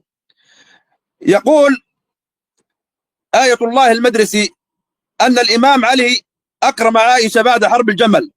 يقول: ثم إن عليا جهز عائشة بكل ما ينبغي لها من مركب وزاد ومتاع وغير ذلك، وبعد معها كل من نجا ممن كان معها في الوقت إلا من أحب المقام، واختار لها 40 امرأة من نساء أهل البصرة المخبورات المعروفات سيرهن معها، وسير معها أخاها محمد بن أبي بكر. ولما كان اليوم الذي ارتحلت فيه عائشة أتاها علي عليه السلام بنفسه فوقف لها وحضر الناس لوداعها، فقالت: يا بني لا يعتب بعضنا على بعض، إنه والله لم يكن بيني وبين علي في القديم إلا ما يكون بين المرأة وحمائها، وإنه عندي على معتبي لمن الأخيار. فقال علي عليه السلام: أيها الناس، صدقت والله ما كان بيني وبينها إلا ذاك، وإنها لزوجة نبيكم في الدنيا والآخرة. فهل النبي تكون زوجته في الآخرة كافرة، أو أنه عندما طلقها النبي كما تقول في كتبك، سامحني متناقضة كتبك في كتبك، هل في رواية تقول طلقها ورواية تقول أنها زوجته في الآخرة؟ أما الإرب قلت لك يا شيخ علاء لها ثلاثة معان، وكل يفسرها على ما يشعر في داخله. التفسير هذا تفسير نفسي، اسمه تفسير نفسي، يعني أنت تفسر ما في نفسك، تريد أن تفسر ما في نفسك فتفسرها بهذا الأمر. أما لا ثلاث معان، لماذا اخترت هذا المعنى بالذات؟ الآن أجبنا يا شيخ، أجبنا يا شيخ، أجبنا يا شيخ، بارك الله فيك، أجبنا يا شيخ بارك الله فيك. الله خيرهن، فاخترنا الله ورسوله، فاخترنا الله ورسوله، والتي اختارت الله ورسوله والتي اختارت الله ورسوله والدار الآخرة، هل هي مؤمنة أم منافقة؟ وإن كانت منافقة هل طلقها النبي صلى الله عليه وسلم، أو هل النبي صلى الله عليه وسلم طلقها؟ نعم، لأن في كتابك يقول أنها زوجته في الآخرة. هل طلقها النبي، أو هل عرف النبي بنفاقها أم لم يعرف؟ ولك الوقت. أما الإرب كما قلت لك سآتي لك بالإرب بإذن الله تعالى. تفضل. طيب، يعني صار للساعة اخواني هو ما جايب لنا بالإرب، يعني هذا الحكي كله والمداخلات واللي راحت. الآية أنا قلت لك بآيات الكتاب. تعال على آيات القرآن. ليش تقاطع؟ أنت مطيتني المايك. أنت قاطعتني يا شيخ علاء، بارك الله فيك. يلا خذ المايك تفضل. يلا لو أنت تحكي له أنا. ها؟ على فكرة بالمناسبة الشيخ عثمان، انت لسه عندك ما يقرب من دقيقة يا فندم، اتفضل. نعم، أجبنا على الآيات، أجبنا على الآيات. وهل الله أمر النساء النبي صلى الله عليه وسلم يعني أن يحدثنا عن نبيه يعني في آيات الله والحكمة، بعدما مدحنا أنهن كنا يسمعن ذلك في بيته آيات الله والحكمة، ثم يحدثنا الناس حفصة وعائشة، ثم يكذبنا على الناس؟ ما ذنب الناس إذن؟ ما ذنب الناس؟ الله يريد، هل كتاب الله يريد به الضلال للناس أم يريد به الهداية؟ أجبنا على هذه الأسئلة يا شيخنا، بالله عليك أن تجيب، لأنك لم تجب. جزاك الله خير. طيب اخواني، طيب اتفضل شيخ علاء، كلمة الآن تنتقل للشيخ علاء، اتفضل. اخواني، شيء محير. احنا اختلفنا في الإربة، انا اقول قال علمائك. تفضل اخواني، الإمام ابن حجر والإمام النووي يقول وكان النبي أيكم يملك إربة، والإرب بكسر الهمزة وهو الذكر. يا أخي هسه أنا جاي استدل بكلام علمائه، حينما أقول له أريد عالم واحد من علمائك يقول بهذه الرواية الإربة معناته طلب الحاجة، ما يجيب لي. حينما يطالبني يقول لي ليش أنت رحت للإربة الذكر، أقول له مو أنا، علمائك.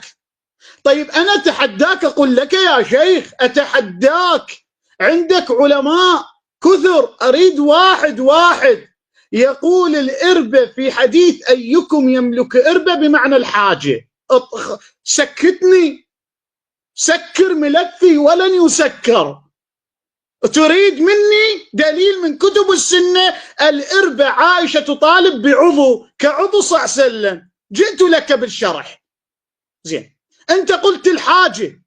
طيب الحاجة شنو لها علاقة بسياقة الحديث؟ عائشة تقول إن النبي، يا أخي انتبه للحديث، أنت عربي لو شنو، يباشرنا ونحن على حيض، وأيكم يملك إربة، يملك إربة كإربة رسول الله. الحديث واضح، معناته حسب تفسيره أيكم يملك حاجة كحاجة رسول الله. شنو الربط؟ شيخنا شبيك شكو؟ انت صدق جاي تحكي؟ شيخنا مشيها على واحد فقير مسكين، لا تمشي عليه، احنا اولاد قريه، كل من يعرف اخيه. هاي شيخنا اريدك تطلع لي عالم واحد بس. تريد عالم من عندي اعطيك النووي، اعطيك المغني، اعطيك المقدسي، اعطيك ابن حجر، يقولون والإربة بكسر الهمزة وهو الذكر. ها كتاب المغني ماذا يقول؟ تفضل، هاك تفضل يلا.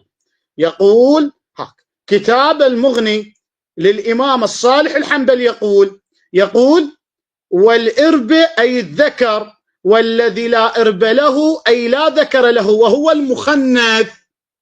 ايش يقدر يقدر من هذا بعد؟ هذا يقول غير أولي الإربة من الرجال، أي غير أولي الحاجة إلى النساء من الذكر، أو الذي تستحي منه النساء وهو المخنث الذي لا له. واضح جدا. زين، حديث عائشة ترتع بعيرك ما جاب، يقول رسول الله يعلم بعائشة منافقة؟ نعم يعلم بعائشة منافقة. ليش ما طلقها؟ ما عندنا انه حكم منافق يعلم بنفاقه لانه يحاكم كمسلم، وهذا موجود في القرآن الكريم. رسول الله كان يعامل المنافقين، عندك في صحيح البخاري موجود ان النبي يقول الهي اصحابي عند حوض الكوثر، يقول يا محمد اي اصحابك؟ انهم مرتدين. ليش الله ما بلغ النبي من البدايه وخلى النبي يقول اصحابي؟ لانه يعاملهم كمنافقين. هنالك منافقين القرآن يقول انت تعلمهم، انت لا تعلمهم، نحن نعلمهم، سنعذبهم مرتين. والمنافقين كانوا حول النبي، لان القرآن يقول ما محمد الا رسول قد خلت من قبل الرسل افان مات او قتل انقلبتم على اعقابكم. من ينقلب على اعقابه؟ من حوله. طبيعي المنافقين موجوده في عهد رسول الله، لان اسلوب النبي صلى الله عليه واله لا يعلم باسم المنافق ما لم يعلم كفره، وهذا واضح عندكم وعندنا ولا اشكال فيه. واكثر النبي كان، والنبي يقول ان في اصحابي 12 منافقا. ليش ما اعلن بيهم يا شيخ؟ حادثه العقبه ان في اصحابي 12 منافقه من اهل النار، يخب ليش ما اعلن للناس؟ لان عندك وعندي المنافق يعامل كمسلم ما لم يعلن بكفره. ولكن انت لم تقرا كتبك، شيخنا لم تجب، الحدث ما تعرفه، الإربة ما جاوبتها. عائشة تقصر في التمام، إنه في السفر لازم تقصر في الصلاة، تممت. شيخنا السؤال هنا، لماذا عائشة تخرج يديها وشعرها وأذنيها أمام سالم سبلان؟ عائشة 150 زلمة تعلمهم الدين، ليش ما علمت ولا مرأة؟ ليش؟ شباب أتحدى أن يخرج ولو رواية واحدة عائشة علمت امرأة حكم الغسل أو حكم النفاس. ليش الزلم تعلمهم على الرضاع؟ ليش الزلم تعلمهم على الجنابة؟ ليش الزلم تعلمهم على الوضوء؟ ليش تخلع أمام أبو موسى الأشعري وتقول له تعال علمك الغسل؟ ليش يدخل إلى أبو موسى الأشعري يقول له اختلفنا يمتى الزلمة يغسل؟ قالت له إذا أدخل في ليش فقط رجال حول عائشة؟ الإيحاءات اللي انت بتقولها ديت مكتوبة بالعبارات اللي انت تقصدها دي؟ نعم بالعبارات، أي حق لك تطالبني. سالم سبلان طلع إذان عائشة شافها. عكرمة قالت عائشة له إن أبو عبد الرحمن يمسك زوجته بالليل ينفضها نبض الأدين. أبو موسى الأشعري يقول عائشة اختلفنا إحنا بينه وبين الأنصار الرجل متى عليه الغسل؟ عائشة تقول له إذا أدخل في صار الغسل. أستاذ محمد سؤالي، أنا عندي 150 رجل أعرف أساميهم، ابن يسار، ثمامة، أبو موسى، عكرمة، حافظ أساميهم. ليش عائشة ما علمت ولا مرة؟ مرة أريد مرة واحدة عائشة. طيب بس ما تقطعوش يا شيخ علاء بعد اذنك لما ياخذ الكلمه الشيخ عثمان، لان الكلام ده كلام حساس جدا يا شيخ عثمان. انا اسف جدا. استاذ محمد تفضل. عندي طلبين. طلب انه يخرج تفسير هذا الحديث ايكم يملك اربه من تفسير عالم مع الصفحه والجزء، واريد يفسر لي ليش عائشه ما علمت مره واحده وتعلم فقط رجاجيل، اريد نعرفها. طيب شيخ عثمان اتفضل يا فندم، معاك الكلمه. شيخ علاء انت ميوت. اتفضل شيخ عثمان، تفضل. مع نحمده ونصلي على نبيه الكريم. أول شيء حديث سالم بن سبلان هذا حديث واقع ولو حسنه الألباني، لأنه لا يصح وعلته عبد الملك بن الحارث، فإنه مجهول ولم يرد توثيقه إلا عند الإمام ابن حبان، وابن حبان متساهل في توثيق المجاهيل. ونحن لك قلنا لك أننا عندنا قاعدة أن الجرح مقدم على التعديل، وهذا سقط الحديث. أما قولك أن عائشة كانت تعلم الرجال الغسل، فكان هذان الرجلان واحد أخوها واحد ابن أخيها أم كلثوم من الرضاعة، ورأيا منها ما يرى الرجل من ذي المحرم من المرأة التي من محارمه، فلا غرابة أن تبين لهم لأنهم أخويها.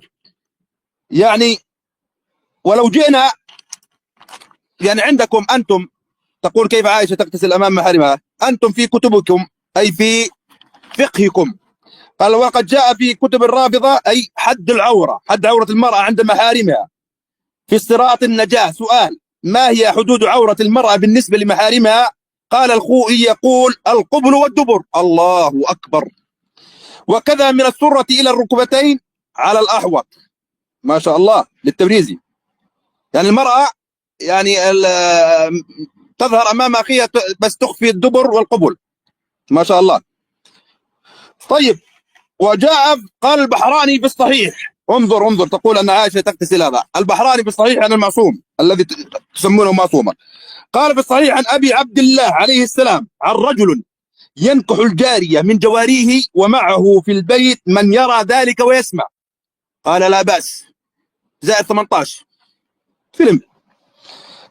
يعني لا أدري. وهذا ورد في الحدائق النظري يوسف البحراني جزء 23 صفحة. الكلام ده موجود حرفيا يا فندم، الكلام ده موجود حرفيا كده بنفس العبارات ديت اللي انت قلتها. ذلك ويسمع قال لا بأس. نعم. الحدائق الناظرة يوسف البحراني جزء 23 صفحة 138. يعني الشيخ علاء الآن يلمزنا بأن تخرج المرأة وتظهر شعرها وعالي جسدها يقول لا بأس أن يواقع جاريته وعنده من يرى ويسمع، من يرى ذلك ويسمع. قال لا بأس. والعورة أو عورة المحارم عندكم القبل والدبر، هذه من ذي المحارم.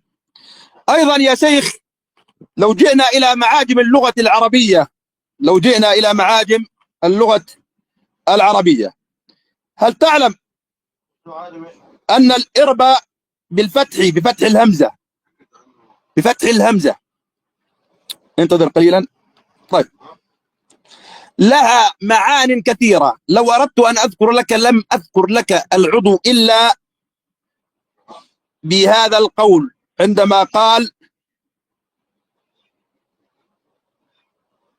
الأرب البغية والأمية، الأرب الحاجة الشديدة، أرب العضو، أرب بفتح الهمزة وليس بكسرها، بفتح الهمزة وليس بكسرها.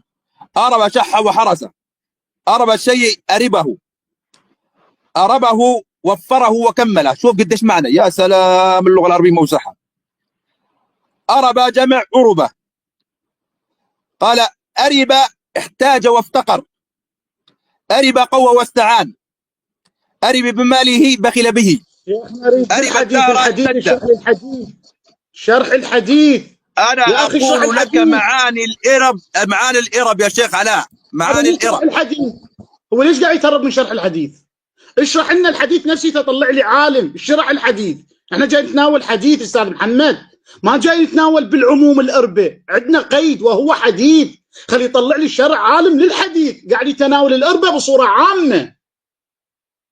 استاذ محمد جاي تفهمني؟ طيب تمام، رسالتك وصلت، واكيد هو الشيخ هيتفاعل في هذا الامر. تمام، اتفضل شيخ عثمان.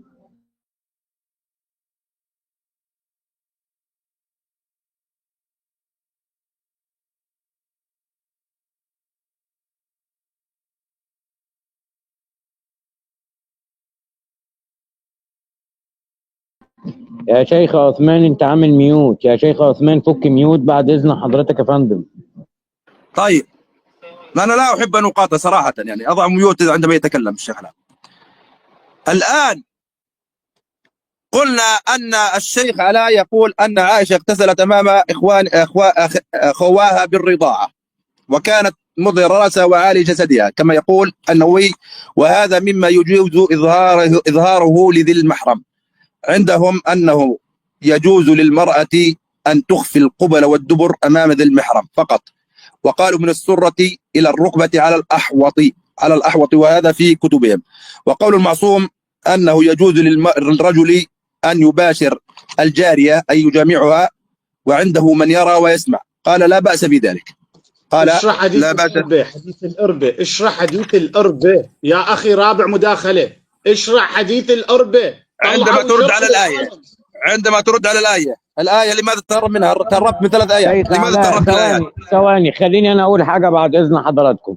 احنا في فقرة او في قاعدة في القناة بنقول لو الشيخ علاء معاه 5 دقايق من حقه ان هو يستجوب الشيخ عثمان في وقته، والعكس صحيح ايضا من الشيخ عثمان. فخلينا شيخ علاء هو الرجل. معلش انت وقتك جاي الان يا شيخ علاء، الان هو الرجل فاضل له ما هو خليه، ما لسه وقتك ما انتهاش.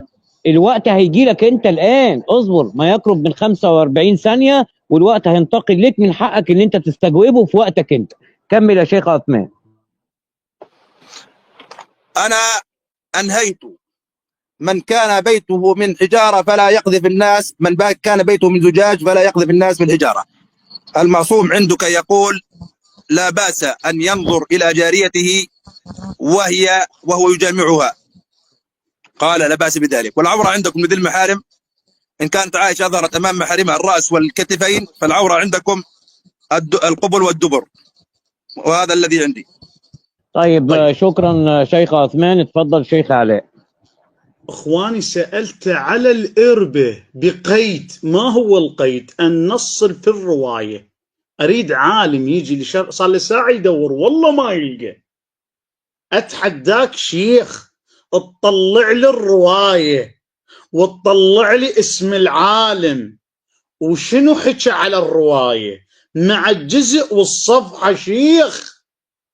فحطتني تروح منا ومنا 3 مداخلات. اخوان ثانيا عدنا الى التدليس. الشيخ انبتر كلام السيد الخوئي، كتاب يتكلم على مسائل الستر والنظر والعلاقات. السيد الخوئي هو ما قال سألوا السيد الخوئي، ترجمة للناس هو كلام الخوئي، هو مو كلام الخوئي. تعالوا، هو سألوا الخوئي هل يجوز، المسألة 760، هل يجوز للرجل أن ينظر إلى امرأة من محارمه إلى ما بين السر والركبة ما عدا القبل والدبر؟ سؤال، هو ما بين للعالم سؤال، بينه كلام الخوئي، استفهام وضعوا الخوئي لا يجوز ذلك على الأحوط. شيخ ليش ما قلت كلمة لا يجوز؟ أخي تفضل، هذا كتاب الخوئي. شيخي لماذا تدلس؟ أنا في مناظرة التدليس؟ يا شيخ والله عبء عليك وعار عليك يا شيخ. هذه المسألة 760 مسائل في الستر والنظر والعلاقات. هل يجوز للرجل أن ينظر إلى امرأة من محارمه إلى ما بين السر والركبة ما عدا القبل والدبر؟ استفهام. الخوئي لا يجوز ذلك على الأحوط والله العالم. وليش ليش يدلس؟ ليش ما تقرأ مسألة الخوئي كاملة؟ ها؟ هذا سادس تدليس طلع عليك، ترى ويا قوقل الشيعة شيخ. المسألة رواية الإمام الصادق مالة الجارية ضعفها الإمام العلامة المجلسي في بحار الأنوار الجزء 53. لماذا تكذب علينا يا رجل؟ لماذا؟ أما إذا أريد تفتح هذه المقالة فأنت عندك من زنى بأمه عليه مهرها، أبو حنيفة، كتاب المذاهب الأربعة، ووافقه ابن كمال، من زنى بأمه عليه مهرها، يعني اللي يزني بأمه السن الموحد يروح يمهرها. شيخنا لا تفتح ملف النكاح لأن أفطشك على دينك، حافظ دينك كله. نرجع إلى عائشة. عائشة تخرج إلى الصحابة تقول أيكم يملك إربة كإربة صلى الله عليه وسلم.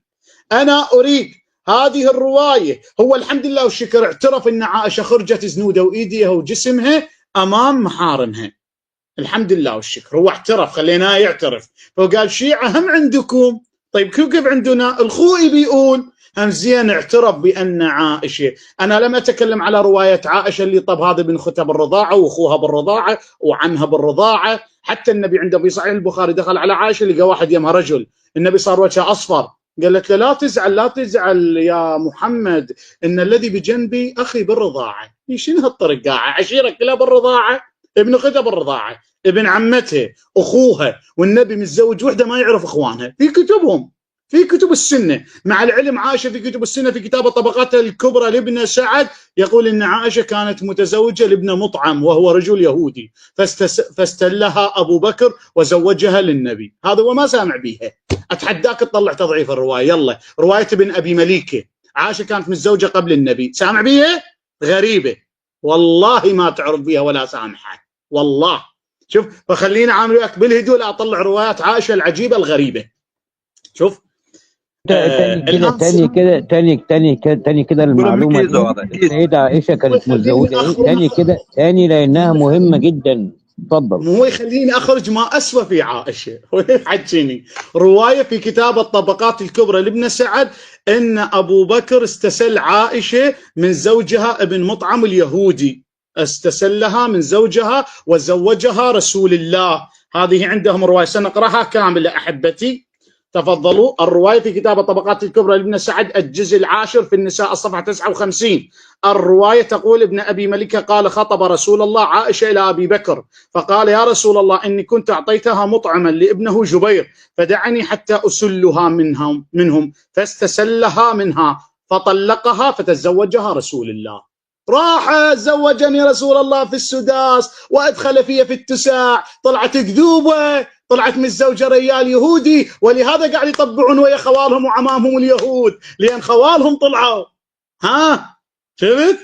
الان شيء تاني الروايه كده بعد اذنك، تاني بس الروايه كده. طبقات الكبرى لابن سعد الجزء العاشر الصفحه 59، روايه عبد الله بن نمير عن الاشلع عن عبد الله بن ابي مليكه قال خطب رسول الله عائشه الى ابي بكر فقال يا رسول الله إني كنت أعطيتها مطعما لابنه جبير فدعني حتى أسلها منهم فاستسلها منهم فطلقها فتزوجها رسول الله.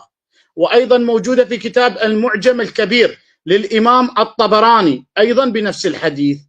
نعم، مكتبة ابن تيمية. معلش انا متاسف جدا، الكلام ده في منتهى الخطوره وفي منتهى الاهميه. معلش عندنا في القناه ناس يعني من اديان اخرى او شرائع اخرى ومذاهب اخرى. ممكن اديك هسمح لكم انا بشق استثنائي ان انت تتفاعل مع الشيخ عثمان في هذه الروايه دي الروايه دي بعد اذنك. ممكن اتفضل يا شيخ عثمان. لا تفاعل مع شيخ علاء بنفس السرد اللي انت قلته. اتفضل. تفضل شيخ. رواية ابن سعد التي رواها في الطبقات عن عبد الله بن أبي مليكة أن رسول الله صلى الله عليه وسلم عندما خطب عائشة قال أبو بكر إني كنت أعطيتها مطعما لابنه جبير فدعني حتى أسلها منهم، فاستلها منهم فطلقها فتزوجها رسول الله صلى الله عليه وسلم. الآن يا شيخ لو تنزلنا وسلمنا لك أن هذه الرواية صحيحة، الآن أين في الرواية أريد منك أين في الرواية أن هذا الرجل قد تزوجها فعلا؟ هي الرواية تزوجها ودخل بها فعلا. هي الرواية أين نجد هذا في الرواية؟ هاك تفضل. أين نجد هذا في الرواية؟ هاي راح أقرأ لك. هدي اهدي. قال خطب رسول الله عائشة إلى أبي بكر قال يا رسول الله إني كنت أعطيتها مطعما لابنه جبير. تقول الرواية فطلقها أبو بكر. شلون طلقها ما متزوجين؟ طيب خذ هذا، أنا بدي إياك تسترسل وتأخذ مجدك. أنا أريد منك أن تأخذ. أبو بكر فتزوجها رسول الله. طيب سأرد عليك يا شيخي. أولا هذه الرواية مرسلة ضعيفة لا وزن لها. أنا قلت لك قلت نتنازل معك. قلت لك تنزلا. لا تتهرب. قلت نتنازل معك على صحة الرواية. لا تتهرب. أنا قلت لك تنزلا.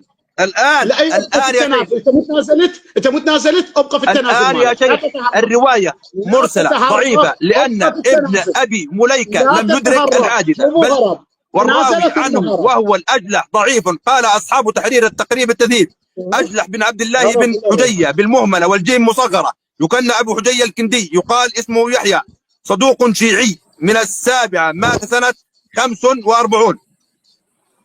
فهذا الحديث لا تستشهد علي بالضعيف. شنو في الحديث؟ ما افتهم من الحديث ايش بيه؟ حديث ضعيف. من الضعف؟ اعطيني من الضعيف. نعم الذي ضعفه يا سيدي العزيز ضعفه أحمد بن حنبل وأبو داود والنسائي واحد ضعفه أحمد بن حنبل. شيخنا اهدى شوي على مود أخذ وعطاء. أنت قلت النسائي ضعفه. شو اسم كتاب النسائي اللي ضعف به الراوي؟ شو اسم كتاب النسائي؟ ارجع اليه ضعفه النسائي يا شيخ. فوت على اسمه مش بيقولوا جوجل. مش بيقولوا جوجل انت؟ لا عوف الجوجل. انت جاي تقرا الدعوه على من ضعفه يا شيخ. ما لك بي اقول لك ضعفه ابن حنبل وضعفه ابو داود وضعفه النسائي وابن سعد ابقى معي لا تتهرب يا شيخ. انت تترك البعير وتمسك في الرسل. ابقى معي انت. غريب انت يا شيخ. لا يا اخي ابقى معي ملتزم. انت قلت النسائي ضعفه. ما هو اسم كتاب النسائي يا شيخ؟ ضعفه النسائي. ارجع للنسائي وابن حنبل وابو داود. استاذ محمد وينك؟ هو غير انت جاي يا شيخ حبيبي الله يرضى عنك. انت تترك الجمل وتمسك بالرسل وهذه حجة الضعيف. هذه حجة الضعيف شيخ علاء. انت امام مناظرة علمية. اترك هذا الشيء. قلت لك هذه الرواية مرسلة لأن ابن أم مليكة. وقتي شنو أستاذ محمد؟ شنو هاي الفوضى هاي؟ أستاذ محمد خليني أقول حاجة بعد إذن حضراتكم. معلش أنا متأسف جدا شيخ عثمان. اسمع لي واسمح لي يا شيخ علاء. أنا هعتبر اللي أنت قلته الآن اسمها شبهة وإشكالية ليست صحيحة. الآن احنا يعني الشيخ عثمان بعد إذن حضرتك بس تسمعنا يا شيخ عثمان وتطول بالك شوية. هذه الرواية إن نقلت للمشاهد بهذا الشكل إن لم يتم حسمها هتكون من المسلمات للمتلقي المحدود. أنا آسف جدا وده دين. هو احنا الآن عملنا استثناءات. يعني استثناء يعني هو الآن كان وقته لسه ما انتهاش. طيب أنا عملت إيه؟ قلت حالة استثنائية وقت استثنائي. لا حضراتكم سجال، اسمعني بس، سجال للتحقيق في صحة ما قيل منه الآن. فهو لو انت ذكرت مصدر وهو بيقول لك فين، يفتح معاك ويراجع، ده ما فيهوش مشكلة، وانا هعطيكم مساحة للوقت بعد اذنك، لان احنا هدفنا المتلقي. فانا مش عايز انا اطول كتير يا شيخ عثمان بعد اذنك، وانت حضرتك جدير بهذا. نقول بس من الذي صحح كتاب النسائي كذا صفحه كذا، افتح كذا، تم التصحيح بعد اذنك. يا اما انا اديله الوقت يا شيخ عثمان، اديله هو الوقت شيخ علاء يطرح ما لديه، وحضرتك ممكن تراجع في الوقت ده، ما فيهاش اي مشكله يعني. فانا اسف الشق ده سجال يا شيخ علاء. اتفضل يا شيخ عثمان. ايضا استاذ محمد اريد من عنده بس النسائي وين ضعفه، يقول لي مالك غير من حق اطلب دليل وين ضعف النسائي، من حقي. تفضل. ما وين النسائي؟ هو لو جاب لك دليل الان، فحضرتك مطالب بانك تعتذر، صح ولا لا؟ اذا جاب لي النسائي يقول لي بيا كتاب ضعف، اريد اعرف النسائي وين ضعفه، ايش اسم الكتاب النسائي؟ طيب تمام، اتفضل شيخ عثمان. فين يا فندم؟ انتظر قليلا.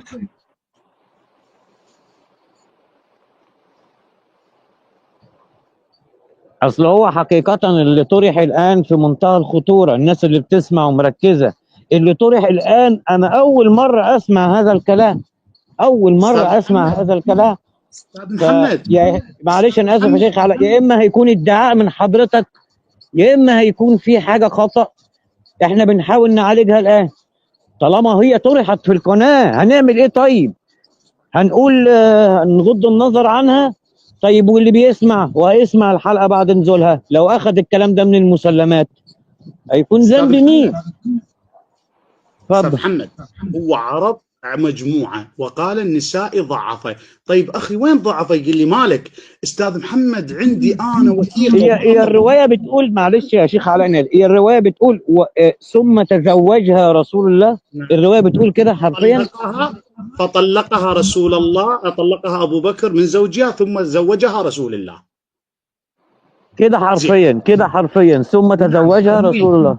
تفضل. استاذ محمد، تدري انا عندي وثيقة ما مطلعها لاي واحد، انه اللي كان زوج عائشة سابقا اعلم واحد بالاسلام عند اهل السنة، والوثيقة وين؟ ما اطلعها وما اقوله، لان مو كفوا للعلم صراحة، لان وصل لسعي يبحث على النسائي وين ضعف الرواية وما يعلم. تدري ابن جبير، يلا طلع النسائي وين ضعف. شو اسم كتاب النساء؟ يقول وهذا الاثر ضعيف جدا لا حجة فيه لاوجه ان راويه. شو اسم كتاب النساء؟ اقول لك وردت تضعيفها، قال في الكامل، قال ابن عدي، انا لما اجد النسائي ولكنها وردت النسائي، قال ابن عدي في الكامل، مو للنسائي، في منكر الحديث. هذا ابن عدي في الكامل في التضعيف، كتاب تضعيف. لا النسائي، لا تعتذر للجمهور، اعتذر للجمهور، تكذب على النسائي. دقيقة واحدة. لا ابن عدي، لا تلعب ويا قوقل يا شيخ محمد، اعطيه الوقت حتى اخرجه له من النسائي، واذا خرجت من النسائي ستعتذر. لك كل الوقت. لك كل الوقت. اين النسائي في اي كتاب وبيا جزء وبيا صفحة ضعف الحديث؟ تفضل.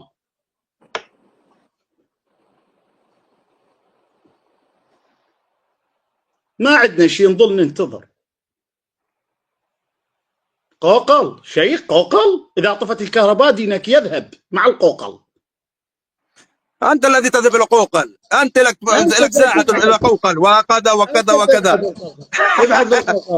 ابحث الايات لم ترد عليها، ساجعلها لك في البيت، ترد علي في البيت. اخرج قول النساء في اي كتاب. 3 آيات تجعلك تذهب بها الى بيتكم. اخرج في اي كتاب ويا صفحة. اخرج في اي كتاب ويا صفحة. اخرج.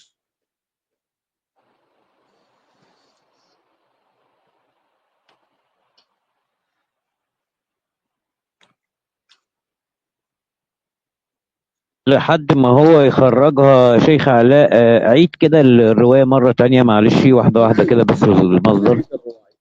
نعم، في كتاب الطبقات الكبرى لابن سعد الزهري، الجزء 10 في باب النساء، خطب رسول الله عائشة إلى أبي بكر، قال يا رسول الله إني كنت أعطيتها مطعما لابنه جبير فدعني حتى أسلها منهم فاستسلها منهم فطلقها فتزوجها رسول الله. آمين.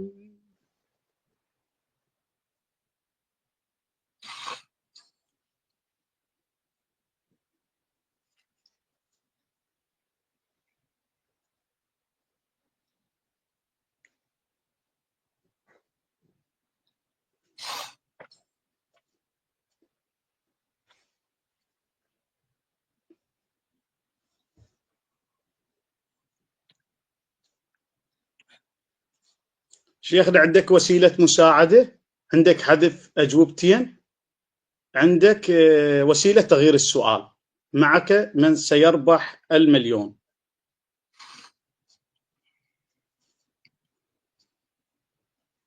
شيخنا نكرر، عندك تغيير السؤال. يا شيخ هذه أول شيء أنا قلت لك علة الحديث هو أن فيها متهمان بالوضع وهما الآن ترجع إلى الكتب. هذا مهمتك أنت. ترجع للجمهور. لا اعتذر. إسنادها ضعيف وفيها متهمان بالكذب، وأحدهما شيعي أستاذ محمد هذا تدليس لو ينهي الحوار. اثنان متهمان بالكذب واحدهما شيعي. آيات كثيرة لم ترد عليها يا شيخ جوجل، آيات كثيرة لم ترد عليها. لا يحل لك النساء وحديث علي بن أبي طالب عندما أكرم عائشة، وحديث الفقه خذوا معك إلى بيتك، خذوا معك إلى بيتك. وقلت لك الإرب جاء في 10 مواضع، في 10 معاني. أنت اخترت الموضع الذي تسيره في نفسك، وقلت لك رواية عن المرفوع. 7 مرات كذب علينا في البث. لم أكذب، أنت الذي كذبت. طيب معلش انا اسف جدا، بس اسمعوني معلش. انا مش هقدر، احنا كنا عايزين ننهي الحلقه، انا مش هقدر ان انا انهي الحلقه الان الا لحسم هذه الروايه. وانا قلت للشيخ علاء لو الشيخ عثمان طلع لك ان في تضعيف من لو جاب لك التضعيف حضرتك هتعتذر. يا شيخ عثمان يا واحده بس يا شيخ علاء لو سمحت. يا شيخ عثمان نعم يا شيخ. نعم. فين يا فندم التضعيف؟ النسائي. أنا قلت له علة التضعيف يا شيخ. أريد النسائي يا أخي، قلت النسائي ضعف الحديث. هشام بن محمد الكلبي متهم بالكذب، وحماد بن سالم الكلبي هو متهم بالكذب. أستاذ محمد هذا مو حوار. هذا المحدث الذي حدث متهم بالكذب يا شيخ عندنا. لتغيير الموضوع جاي تعطي مجال لغير الموضوع. أين النسائي؟ غير الموضوع. لا انا مش بعطي، انا مش بعطي مجال. ما كنتش انا اعطيت مساحه. ما احنا بنقول اهو. انا بقول اين تضعيف النسائي؟ هو الشيخ عثمان قال ان انا هبحث او استغرق وقت، وده طبيعي على فكره في استغراق الوقت للاستدلال على المعنى، يعني ده لا تقليل للشيخ عثمان، ولكن عشان بس ان احنا نحسم هذه العباره يا شيخ عثمان لو سمحت. فلو في اي مصدر من النسائي يعني اكون انا شخصيا شاكر لحضرتك. وانا والله الذي لا اله الا هو رب العرش العظيم، انا عشان خاطر المتلقي العباره اللي قالها الشيخ عليه انا اول مره اسمع بيها. وانا قلت له، انا حتى استغربت، قلت له لو جاب لك تضعيف من النساء هتعتذر. بس يعني انا حتى ما احلتش الكلام للشيخ عثمان. فاتمنى شيخ عثمان بعد اذن حضرتك لو في اي مصادر خاصه بالنساء لتضعيف هذه الروايه اتمنى من حضرتك. انت اتفضل. اولا سناتي بالذين ضعفوا، سياتي معنا النسائي. ضعفوا الحافظ يحيى. النسائي انت تترك الحصان وتمسك في رسنه، ليس عندك حجه. قل انك ضعيف. والله انك النسائي؟ ضعيف. لا تكذب. أين الحافظ النسائي؟ يحيى بن لا معين تغير. قال عنه غير ثقة يهرب. وليس مثله أين يروى الحديث. النسائي؟ وفي مو رواية موضوع والله. قال ليس بشيء، والله وفي مو رواية موضوع. توقف عن بيان لا تغير حاله. الموضوع. أين كان النسائي؟ الكلبي نجاة أين النسائي ضعف الحديث يا أعلم شيخ؟ بالنسخ. أين النسائي؟ طلع الآن النسائي لا وقال تكتب الحافظ ابن الجمهور. حبان كان طلع غاليا في النسائي. التشيع، أخباره طلع بالأغلوطات النسائي. أشهر من يحتج بها. لا تغير وقال الموضوع. الدار قطني متروك. طلع وقال النسائي. ابن حافظ، وقال أين الحافظ بن محمد عساكر رافضي سيارة جديدة؟ أين رافضي النسائي؟ ليس بثقة. يا حبيبي رافضي طلع ليس النسائي. بثقة. وجرحه ضمير آخرون من يعني. علماء الجرح والتعديل المتقدمين.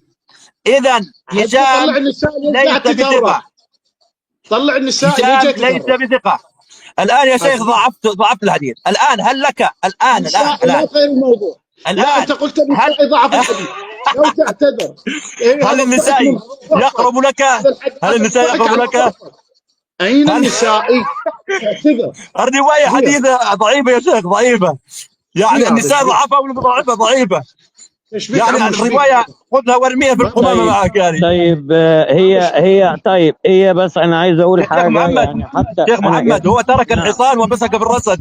ما هو مسك. الجمهور يكذب على النساء. يحسب لك يا شيخ علاء، شيخ علاء يحسب لك محبتك للنساء. شيخ عثمان هو بس ايه حب ان هو لا تتجاوز، لا تدوس على دينك. هو حب. تحب النساء أنت؟ بلاش لو سمحتوا. بلاش لو شيخ علاء. سمحتوا اي سائل لو سمحتوا. محترما يا شيخ علاء. لا تتجاوز، لا تدوس على دينك. خذ الآيات والأحاديث معك. خذ. لا تتجاوز، لا ادوس على دينك. ارجع لي ورا. وجاوبني معك وأنت في طهران في بيتك. ارجع لي ورا، لا ادوس على دينك. لا تتجاوز. انا ما متجاوز. وأنت في بيتك. احنا ما متجاوز عليك. أنا الذي أدوس على دينك. أنا الذي أدوس على دينك ودين نرجع. أنا الذي أدوس على دينك. أنت تهربت الآن. أنت تتهرب بالمتبع. أنت تهرب لأني أعرفك. والله تهرب. لا مش هينفع عشان المشاهدين. مش هينفع. ما تبوظوش الحلقة. ما تبوظوش الطرح. هرب الشيخ يا شيخ. هو الذي يريد أن يهرب. الطرح اللي طرح عشان يهرب. ما توصلوناش لمرحلة ان شيخ محمد هل تجاوزتنا عليه في البداية؟ لا هو الشيخ علاء ثابت معانا على الكدر وانت ثابت معانا على الكدر. يا شيخ عثمان انت حضرتك قلت ان في استدلال لرد هذه العبارة من النسائي، فهو مسك في الكلمة. اين هي النسائي؟ اين كلام النسائي؟ يا شيخ النسائي اقول لك لم اتي بها. انا المقصود في العبارة تضعيف الرواية. هذا المقصود. هو ترك الحصان ومسك بالرسم. طب يا شيخ علاء هل انت بالنسبة لك تقبل ان يكون النسائي غير حاضر الان مع الرجل؟ ما هقول لك انا اهو. انا افترض ان هو غير حاضر معاه تضعيف النسائي وحاضر معاه تضعيف بعض من العلماء، تاخد بيهم؟ انت جاي تسمعني منزلني منزلني برا الكاد. انت برا القناة مطلعني.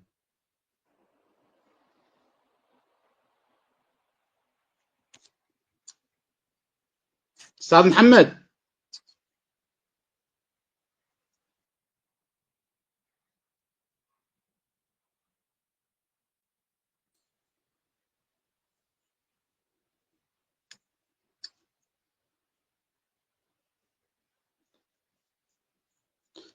ليش طلعت نعودك؟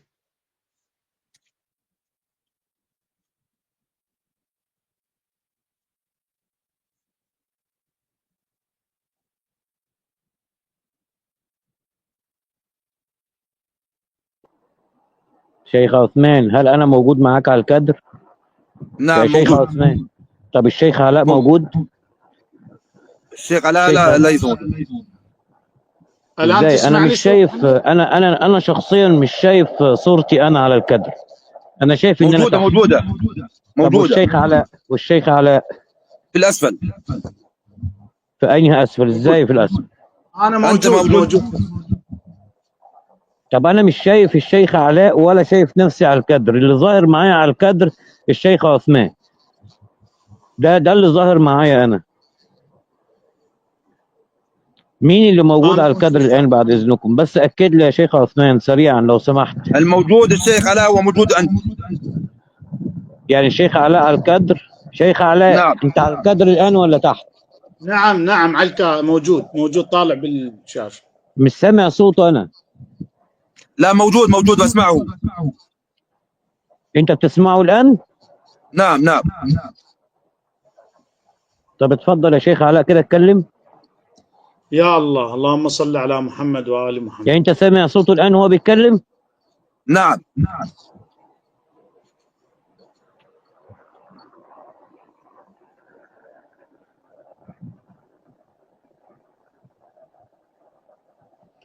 غريبة أوي، الظاهر عندي إن هو تحت مش فوق. يعني أنت الآن الشيخ علاء بيتكلم الآن صح؟ موجود. هو بيتكلم؟ نعم. طب اتكلم كده يا شيخ علاء. يا الله. الآن تمام. اتفضل. استاذ محمد، انا من حقي اطالب بمصدر. هو ليش الساء وتجاوز علي؟ انا بس اريد اعرف ليش. اين الاساءة؟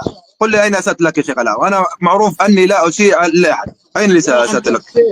جبت افعال نبيك اللي عندك، اللي يعشق النسوان الغريبات، وذبيتها علي. النساء هاي عند نبيك المراهق. ما قلت النساء، انا قلت لك النساء. ايه انت قلت، وقلت لك لا تتجاوز، دير بالك. لا ما قلت لك النساء، لا ما اقول لك. طيب لا ما اقول لك.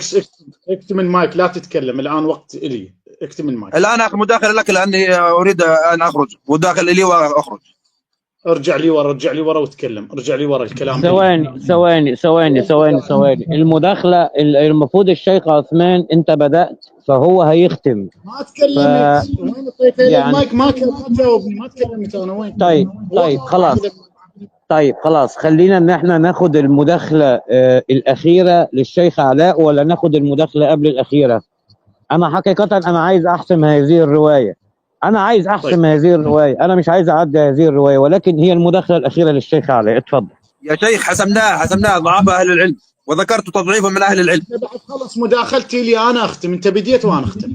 طب يلا اتفضل شيخ علاء الختام. إخواني إذن اللي 6 دقائق أو 5. إخواني إذن بينا إن عائشة في كتب السنة والجماعة محرفة لكتاب الله. أستاذ محمد ابن نزلت.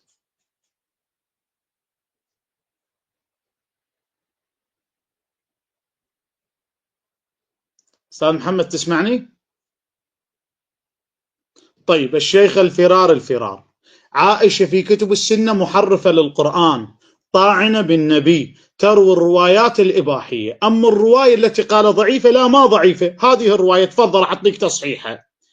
يقول الإمام الذهبي، وهو أفضل إمام في تصحيح الأحاديث عند أهل السنة، في سير أعلام النبلاء الجزء 9 الصفحة 244. شوفوا عط الصفحة والجزء. هو قال النسائي، قال الدارقطني، قال الميسي، ما يعطينا لا صفحة ولا جزء. شوفوا قال الذهبي في سير أعلام النبلاء الجزء 9 الصفحة 244 بترجمة عبد الله بن نمير ناقل الحديث، يقول الحافظ الثقة الإمام عبد الله بن نمير أبو هشام الحمداني، هذا وثقه الإمام الذهبي.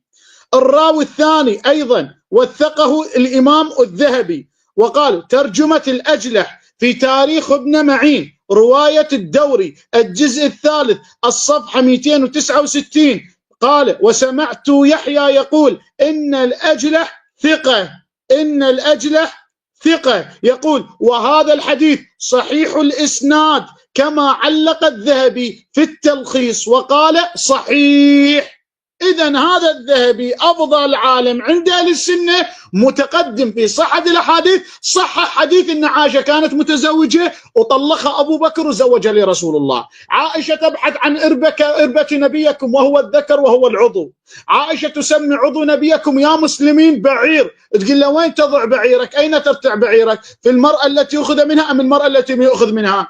عائشة تخرج يديها وزنودها لسالم سبلان. عائشة تغتسل أمام الرجال. عائشة تلفظ بروايات تقول محمد كان يمص لساني في رمضان. عائشة تقول إن النبي كان يباشرنا ونحن على حيض. عائشة تقول في كتب السنة والجماعة إن محمد يسارع إليه الهواء.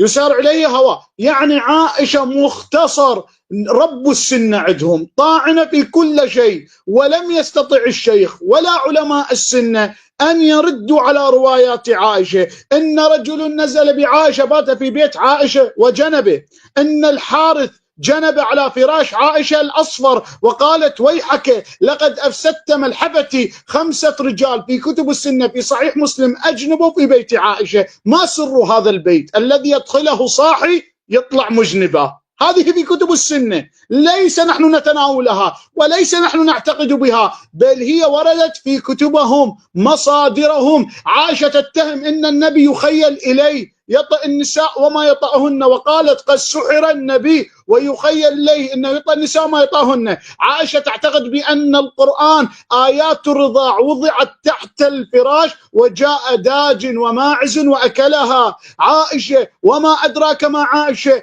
التي قال عنها رسول الله الحميراء، والتي سماها النبي قرن الشيطان، فخرج من بيتها وقال من هنا يخرج قرن الشيطان. نعم إنها الشيطان، إنها تلك المرأة التي ترونها في الإفلام كارتون، العجوز الشمطاء، والتي فرحت بقتل علي بن أبي طالب، كما جاء بحديث صحيح رواته رجال مسلم إن عائشة لما سمعت بقول قتل علي. هل هذا موجود يا شيخ محمد؟ هل هذا موجود الكلام موجود في الحديث أنها عجوز شمطاء وأنها فيلم كرتون؟ ارجع لي ورا، أرجوك ارجع لي ورا شيخنا، ارجع. شيخ علاء تسمعني الآن؟ بتسمعني؟ نعم اسمعني. أرجوك لو سمحت يا شيخ علاء، لما تيجي تسرد الروايات اسردها كما جاءت عشان ما يكونش فيه رد فعل. اتفضل. نعم، عائشة رسول الله سماها الحميراء. الحميراء كثيرة الحيض، من شفتها وقرأت رواياتها بس تحيض. الحميراء كثيرة الحيض، تبحث عن إربة. ما شرحت إن الإربة شيخنا، الإربة عائشة بالرواية، مو قلنا لك طلع الرواية وشرحها؟ ليش ما شرحت من بداية المناظرة لحد ما انتهت؟ الإربة ما جبت طاريها بعد. الإربة شيخنا، ليش عائشة تسأل الصحابة تريد إربة مثل إربة النبي؟ وليش تقول للصحابة أن محمد يمص لساني برمضان؟ مو عيب؟ مو حرام شيخنا؟ وليش عائشة كانت تخطب لعبد الرحمن المخنث تقول إن عبد الرحمن لا يعطونه أمرأة، فقال يا أم المؤمنين أتخطبين أمرأة لرجلا مخنثا؟ وليش عائشة في كتبك يا شيخنا تجمل جاريتها لتصطاد بها شباب قريش؟ شيخنا هذا دين؟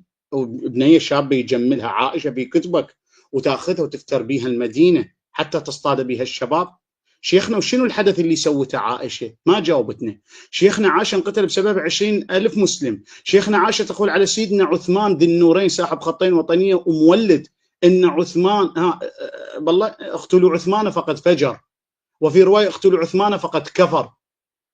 كذب، لأنك ما قارئ، إنك أنت السيستم مالتك والستايل مال خطب والله طعنوا بعرض النبي، والله طعن طق المنبر بقوة، طقها مملة العالم من هذا خطاباتكم. صار لك ساعة تلف وتدور على الإربة ما جاوبت، على حديث عائشة تزوجت رجل يهودي ما جاوبت، تلف وتدور تجيب روايات من الشيعة وتدلس، تجيب روايات تفاسير السنة وتدلس. كسع قال نسيت، اعتذر. يابا ابن كثير وين قال اعتذر اشتبهت. يابا النسائي وين قال ما جبت ليش تنقل للعالم شيء كذب؟ لماذا تكذب على الناس يا شيخ؟ عموما الحمد لله الذي فضحكم على يد علاء المهدوي وجعلكم أضحوك للتاريخ. طيب. عائشة بدقيقة يا شيخ. علاء المهدوي الداعية الإسلامي الشيعي، شرفتنا على قناة حقائق الأديان. اسمع لي بدقيقة يا شيخ محمد. الداعية الإسلامي لا ما السلفي. كنت أتحداك في مناظرة في نسب نرجس وإسلامها، إذا كان رجل أكمل. شكرا لكم ونلقاكم في حلقات قادمة بإذن الله إلا رب العالمين. السلام عليكم ورحمة الله وبركاته. أتحداك. شكرا لكم ونلقاكم في حلقات قادمة بإذن لا إله إلا الله رب العالمين. حلقة حقيقة مشوقة جدا، فيها معطيات حساسة جدا. طبعا يحسب للضيوف ان هم بالمناسبة العنوان ده كان متفق عليه من الضيوف، فالعنوان حساس جدا، ولكن خرجنا بمعطيات هنقدر ان احنا نعمل جزء تاني، او هنقدر ان احنا نحقق في بعض من الروايات التي طرحت اليوم ده إن دل يدل على إن في تحقيق كويس جدا ومحترم جدا، محترم جدا وتحقيق محترم جدا. فأنا بشكركم جميعا، ونلقاكم في حلقات قادمة بإذن لا إله إلا الله يا رب العالمين. وأنا بتأسف جدا لو كان في خلل، يعني الآن أنا بس كده إن